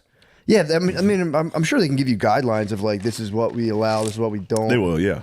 And it's like, they're like kind of excited about it. Yeah, let it rip. They're like because we did promos for it, and I was like, "Oh, this is live." Like I was joking, like I'm gonna do something crazy. Yeah. And they're like using that. I had to be like, get rid of that. I look like a dumbass. Yeah. I'm like, I'm nuts. I was doing that, and they're like, "Here's the promo we're gonna put out." I was like, "Don't put this out." It's like I might say something crazy. I'm a bit of a loose cannon. Yeah. They probably want nothing more than a controversy, though. Because they're like a lot of the, at least, I don't know really shit about major media like networks, but I do feel like if they ever have like a controversy online, it's like, Yeah. it's the only way anybody fucking, Yeah. so they might need you to fucking do it, bro. I'm gonna do We it. might have to talk about the fucking ultimate leader of the SPs. The ultimate leader. Reminds me of the 1939 Olympics.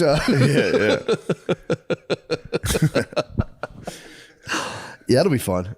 I mean, yeah. Have you considered beta blockers? You know, No. people do that. They take beta blockers for public speaking. I'm going natty on this. Raw dog. That's what's I'm gonna up. raw dog. I'm gonna bomb natural.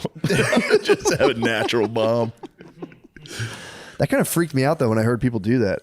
A lot of people take beta blockers now because apparently you can go out and talk in public and it's just like it just shuts down. I don't know. I kind of rely on the I would think. terror. You know how weird that would be to bomb and be like, how interesting. Yeah, that's how most comedians, all those people we did open mics with that are still doing it, they have beta blockers. They're fully like, that was a weird night. Well, see you next week. You've been doing this for 15 years. It's Just not working. Just under Christmas lights in July, just fucking bombing and be like, oh, that was weird. Yeah, this is a fun night. Time for a craft beer. I knew exactly what you were talking about. In Philly, under the bridge. Yeah. Those were fun shows. I know. It's time for a craft beer. Yeah, I'll have 15 craft beers, and I'll talk to the audience. The 10 people that were here. I'm gonna get drunk with them and go, you know what? Fuck you. You didn't fucking get my joke. You don't fucking understand it, bitch. Get in a fight with the crowd 2 hours after the show. You just stay and get drunk with them afterwards. You Dude, guys I are was- fucking dicks. What are you doing over there?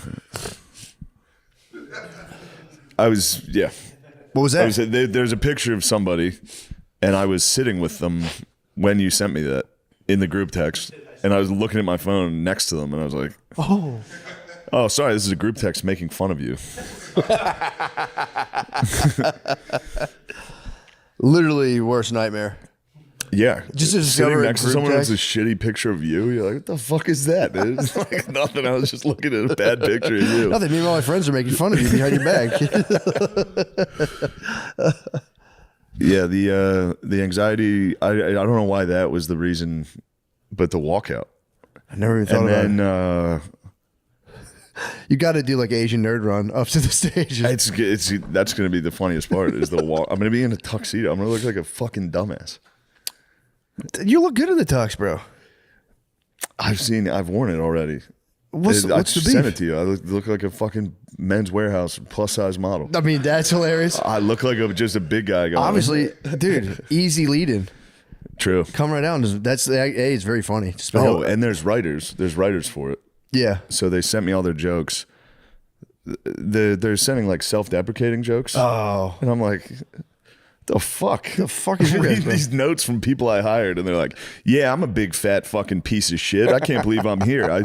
I'm a no-name fucking piece of shit. We couldn't get Kevin Hart. We got this fucking loser." I'm like, "All right, who wrote that? Which one of you guys?" You're fired. What the fuck? This is a teleprompter breaking you down. You're I am fat. I do have a small penis. Who wrote this? Who the fuck wrote this? should have their job. So I'll have your fucking I'll job. have your dude. fucking job in no time. Yeah, being like, "I'll write for you," and then sending self-deprecating jokes is Yeah, that is weird. I never like, I thought got about that handled. Don't worry about that. Yeah. It's also that's not self-deprecating. It's like you're Yeah, deprecating. You're deprecating. me. You're deprecating. You're deprecating all over me. You're deprecating on me, dude. You deprecated the shit out of me, dude. I was sitting here. I was already having a rough time. Wait, that was- I like fucking that- self-deprecating. No, you should just be like, I really like that. Was really funny. Can you? Who wrote Send that it again. Yeah, I'll write one for you. Just Just, zoom one- as a little exercise. Just a good exercise back and forth. A little Just improv. I'll do you next. Dang, dude. Well, But I that's- ran some of the jokes last night, and they're twerking. twerking a little. There But we it's go. tough to find a line because some of the guys are writing funny but edgy jokes that Yes. I'm just like, unfortunately, I can't do that. Yeah. And then the next one's too clean, where it's like almost like late night television type jokes. Yeah. You know what I mean? Where it's like that type of joke where you're like just sucking off athletes at like a weird, Yeah. where it's like, oh, another award for you guys? Don't you have enough accolades? You guys are incredible. I'm a loser. Yeah. It's like, Yeah. it's not funny. that. It's got to be there's got to be a middle ground between that. There's a couple. We found a couple. I wish I knew more about sports. I don't know. You got the gist of it. Yeah. You got one in there it's probably my favorite one. Yes. It's definitely my favorite one. We can't do the school shooter one. Because that's the best one. The pre-show, the pre-game fashion, Caitlin Clark, all the Indiana Fever all wearing trench coats. Be like, enough is enough. Going white, go crazy. They did have you followed they got Sophie Cunningham, is that her name? They got a little white girl crazy on her squad. What? Yeah, she's got an enforcer now that goes nuts. Wait, on whose squad? On Caitlin Clark's team, they got a big dog white chick that goes. They got it. She goes nuts. She goes white girl crazy on her. What's the lady's name from Game of Thrones? Like Anna Bear. What's her name? The tall lady. Yeah, knight? yeah. She's got one of those. Yeah, they got Brianna Tar. Yes, except she's also a babe. What? Real combination. How tall are we talking? How tall is this babe? I don't know. She's probably 5'10", 5'11". Bro, same height as me. Jarvis. Make her look like one of the Na'vi. So I'd be an enforcer in the WNBA. Yeah. That's fucking You sick. go nuts, dude. Especially on juice. You'd be Goldberg spearing those bitches. She's 6'1". Jarvis. Damn, they should tap me in just to set picks. I would set fucking diabolical picks in the WNBA. Yeah. That'd be my You'd be signature. open. Yeah. Hands behind your back. Yeah, I would did just that. I would just There's nothing dagger. funny about that. I would I set girl picks. I would dagger in the WNBA. You knew that, right? Huh? You knew that. Girl picks? Yeah, because my sister played basketball. So when I was a little kid, I only saw girls basketball. Then I went and played basketball and set picks. Do like they a girl. cover their boobs? Like that. What? Yeah. And I did that. Then I noticed everyone else was holding their dicks, and I was like, all right, I'll switch. I was out there. I was a little chubby kid going. I didn't know they did that. It makes sense. Though. Yeah. Also, I fell down constantly. You would I was Rodman, dude. I was diving on the court. I was going nuts. You saw it. We played. I fell down in front of those black kids. We challenged the teens. We fucking whooped their ass. We did whoop their ass with fundamentals. We did. Yeah, it was all We just Are we whooped up. undefeated in 2-on-2? I think we are, for real. I genuinely think we're undefeated in 2-on-2. We might be the best team of all time. It's crazy. We can't lose. We beat black teens and Pool Legion of basketball, Skanks. pool basketball, Pool 150, you know. Not even close, bro. That's fucking crazy. Pool b-ball is not even close.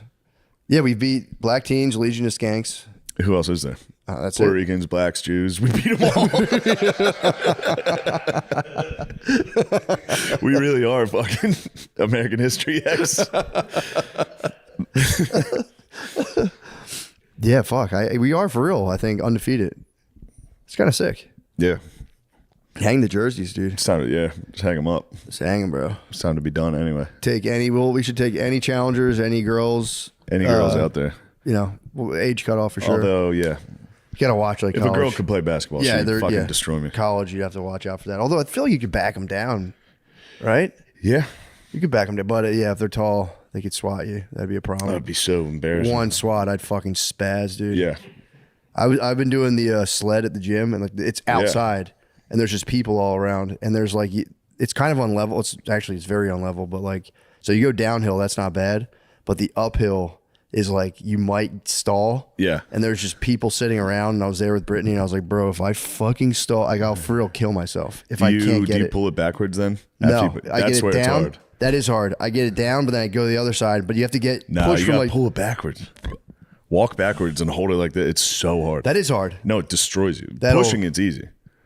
I'm not saying for me. That's I can sled. No, I I for can sure. drive the sled, dude. Drive this, yeah, for sure. You're fucking born for it. Short choppy steps, dude. I've done it my whole fucking life. Pulling is hard, but it's Pulling like backwards is you have to do it, and then you have to and it's like not a like wheel, one of those like wheels, which they're hard too, but it's just like a classic Flat sled, yeah. flat sled. And I had You gotta put babes on it. I've done it before. Yeah. Put a babe on it. Today I did the 445. I'm out of plates. You Get on there. come here. I'm about to. You're gonna hear me fucking fart while I'm pushing this. I'm about to spray spit out of my mouth while I push this thing. But yeah, it was just like, I was like, if I fucking falter, I'm going to just like stopping halfway up the hill in front of just OnlyFans models and guys on steroids with their shirts off. It's just like, dude, in front of my babe, I was like, can't. I haven't been in the comedy club in a while. Last night when I drove down, the streets are filled with OnlyFans ladies and jack dudes with their shirts off. Yeah, dude. And they're out in the streets at nighttime? dude. The sun was going down. Wow. Yeah, the first show was at like 7. Dude, I'm telling you, the gym I go to it's crazy. The dudes here in Austin need to fucking chill out. They do. I'm used to only seeing comedy clubs, so I'm only used to being around comics that are all regular dudes are fucking shredded. Regular dudes have taken off. There was a guy today doing handstands on dumbbells, then like lowering himself parallel to them, and I was like, dude, stop, knock it off. Yeah, do a fucking lift. Do a regular lift. You're showing off. Yeah. I mean, nut tapped him while he was doing it. Literally was showing off. Yeah. I could have nut chopped him. I could have from the top. Yeah. Should have bone tomahawked him. Should have split him right in half, dude. I was just on an old machine, just making a ton of noise. Getting up quietly, walking over to him. It was insane. It was like, dude, do that shit at your house. Handstand You into should have like caught him in a standing 69.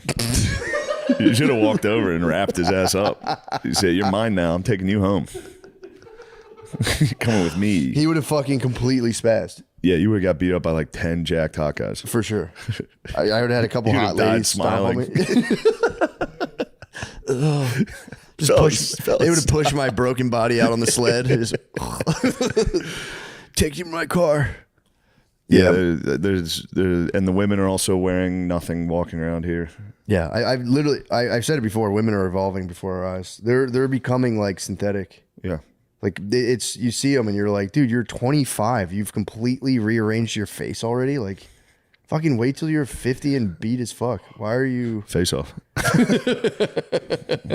Dude, I saw a lady today who was for real emaciated, and then she turned and she was just like, it was just like she, in college had like looked like Turned around. completely aliened out, and it's just like, what the fuck are you doing? But again, it's like I was just laughing to just I wish the spend. beautiful babies would stop. They gotta leave themselves Stop. alone. Don't touch your lips. Leave your lips. Leave are that to me. Fine. Don't fucking get those big lips, dude. Dude, Just imagine. leave them alone. Yeah, they don't need that at all. Also, like they're now getting broken down on like it's not even just about like, you know, there's like the Botox and stuff. They're hitting every part of their face and like optimizing. Like there's like eyebrow treatment. It's like who the fuck? Nobody cares about your eyebrows. Yeah. Unless it's just it's for other girls, yeah. It is. Yeah. It's them, but I was like, it's got to be tight just being like just one of those chicks now. You're 24. You literally are just like, you're donning the lingerie, butt cupping, kind of like pussy clothes. And you're just standing there just being Just hot. a giant fat pussy. Yeah. Just no, dude, for real. Today I saw a swollen giant fat pussy and I was just like, the fuck? Yeah, what are you doing? The hell are you doing? Also, I've seen it, not to make it gay, but I've seen a lot of hogs on the loose around here. Yes, true. The hogs are out, dude. We need to start We need a rounding hog them. wrangler, Yeah. dude. I'm gonna get in a We need a helicopter. I'm gonna get in a helicopter with an AR and go. We got hogs. We got some javelinas down there. Hey, put your dick away now. Put your dick Was away. that you and me in the car? We yelled at that guy. This guy standing on the corner with a giant dong in like bike shorts. Yeah. I rolled the window down. I was like, "Put that fucking dick away."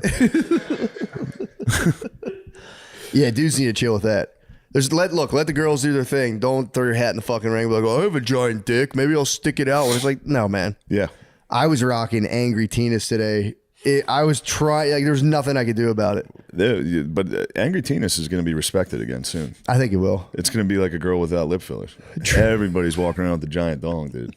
When's the last time you saw some natural, tiny, angry Tinas? This morning, I was looking down and going, God damn it, why is it feel mine sticky right now? I can feel every curve in it. Well, there's all these shorts now, the exercise man, shorts. don't make that face while you're thinking about your penis. Jesus, I man. watched him do it. They're like, you don't even need underwear with these Mary shorts. literally was going, ew, dude. Thinking about every part of your penis right there. That's disgusting.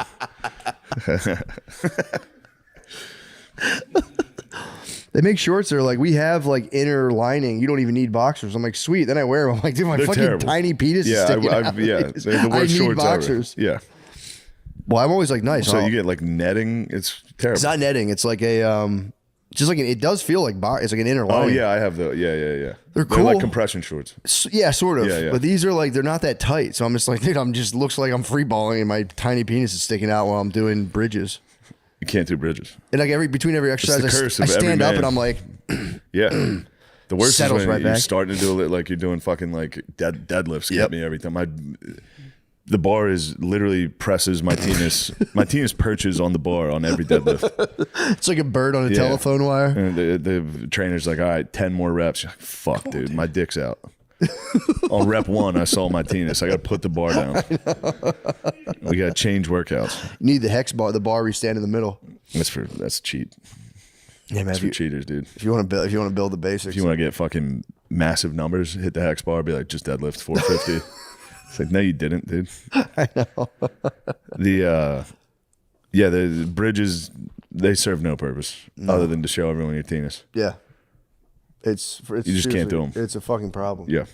I'm telling you, I've been getting better at just fucking rocking it and being like, That's all you can do. it's my setup. Yeah. I'm just gonna rock this thing out and hopefully, everything comes around in waves. It will. Fashion will catch up and be like, yeah, we want Fashion will catch up. penis. Yeah, we're going to go back to classic Greek penises. Yeah, girls will figure out guys with big dicks just don't treat them right. They'll see my ally patch. They'll be like, that guy's probably pretty agreeable. That guy's here. probably smart. He's probably reads a lot and cares about issues. Like, He's oh my got a God, tiny did you little see that? penis. Did you see that real team player over there? Yeah. These two big dicks freaks sitting over here. Dumb as hell. Well, Mary, you're a genius. One of us. One of us. For real, no, I'm like being serious because I've obviously imagined just having a long dangling penis a bunch of times. For real, would be annoying, honestly. It probably gets in the way. Like the way I move, I couldn't do it if I was I'm too sleek. exactly. Too fast. Hey, dude. For real, the way I You cut, think I'd be able to swim down and back underwater? No shot. The thing would be a goddamn rudder. I'd be turning. The curve would turn you. Yeah, like I felt bad for that pole vaulter from France who like his dick is Giant cock. Don't got to worry about that. I would have cleared that thing, dude. Yeah. I would have brought glory to my country. I would have I left the wouldn't stadium. Yeah, I would have. I would have literally. I'd be in orbit. If the penis is holding you back, I'd be on He Mars by now. disgraced his entire country. They should have probably gotten like silver, but he disgraced his country. This dumb fucking dick hit Dumb French cock. His dumb French fucking dick hit the bar and he blew it for his country. That's so funny. The hopes and dreams of your country dashed on the rocks of your giant cock. It's kind of been France's problem. It has been a big problem. Just sitting around with a big dick smoking. Yeah. It's been like, what is even the point of this? We don't get it. Our dicks are too big. You got a little frog in you, guard dog. Just Really? big dick cigarettes sitting around going, what is even the point of everything? Frognini, dude. Yeah, I like that. You probably do have some French in you. You should look that up. Kid? I don't know. I think you do for sure. I thought I'm just Irish and Italian. That's what I've been told, at least. Yeah. I wonder, that's kind of French though. If you You say combine so. those in the two middle. things. Right in the middle. That's where they met. Yeah. That's literally Yeah, the combination of them. Combination. All right. New Drake dropped. Pretty tight. Is it good? Yeah, it's fun. Nice. It's exciting. Yeah. Who knew? He did, Oh, also, I listened to, last night I listened to Not Like Us on the way home. I was like, I haven't heard this in fucking forever. Give it a listen again. See what you think. stinks. Give it a listen again. You go, was it the greatest song of all time? Did it need to be played It was that many literally a times? Because I racist- just listened to it and It was a racist anthem. I'm good for a while. I don't need to listen to it ever again. I kind of picked up on some like racist vibes when I listened to it. Yeah, I was the like, I'm final pretty sure verse. he's not being like, yeah, like cool black guys and 25-year-old white ladies. You're not like us. He was saying Drake can't use the N-word and he's not like us. Kind of sucks. Yeah, I'd be so pissed. Yeah, if someone had If sailed I your was able to say it and then everyone was like, you're not now. God damn. Welcome to hell, dude. That's like being able to see and then going blind. I've been blind my whole life, dude. I don't even know what I'm missing. Also for rapping, like it sucks if you can't do that for rapping. It's Yeah, like it's huge in rap. it's awesome. It sounds awesome in rap. sound Every time I awesome. hear it in rap, I go, yes, Yes. yes. Yes, I heard it today and I don't feel bad because usually that's coming from someone I know and that makes me uncomfortable. Yeah, I'm telling you, the internet is now rife with like people who present white as rapping, just ripping the N-word. Some of them are like genuinely Yeah, big white. guy. Then you have mixed guys. Yeah, genuinely, you have mixed guys. And there was that little kid, Lil Brazy was out there. There's a little kid, He's a little kid, and he looks. a little white kid. I guess I don't know if he's getting a lot of mixed bros now who are like, I'm mixed, and it's like okay, but he That is something we're gonna have to deal with as a society. yeah. I don't. I'm still. I don't know. What I'm gonna tell my daughters. I'm gonna tell my daughters like, bro, go crazy, Say it. go nuts, Yeah. go nuts, pave the way. Yeah. So maybe one day. You're the first in our family to ever do it. No one else in our family says it. Carry In the the McCusker torch. clan, Carry we've the never done it. torch. You know that house in the woods with a giant Trump flag on it? You'll be the first one ever.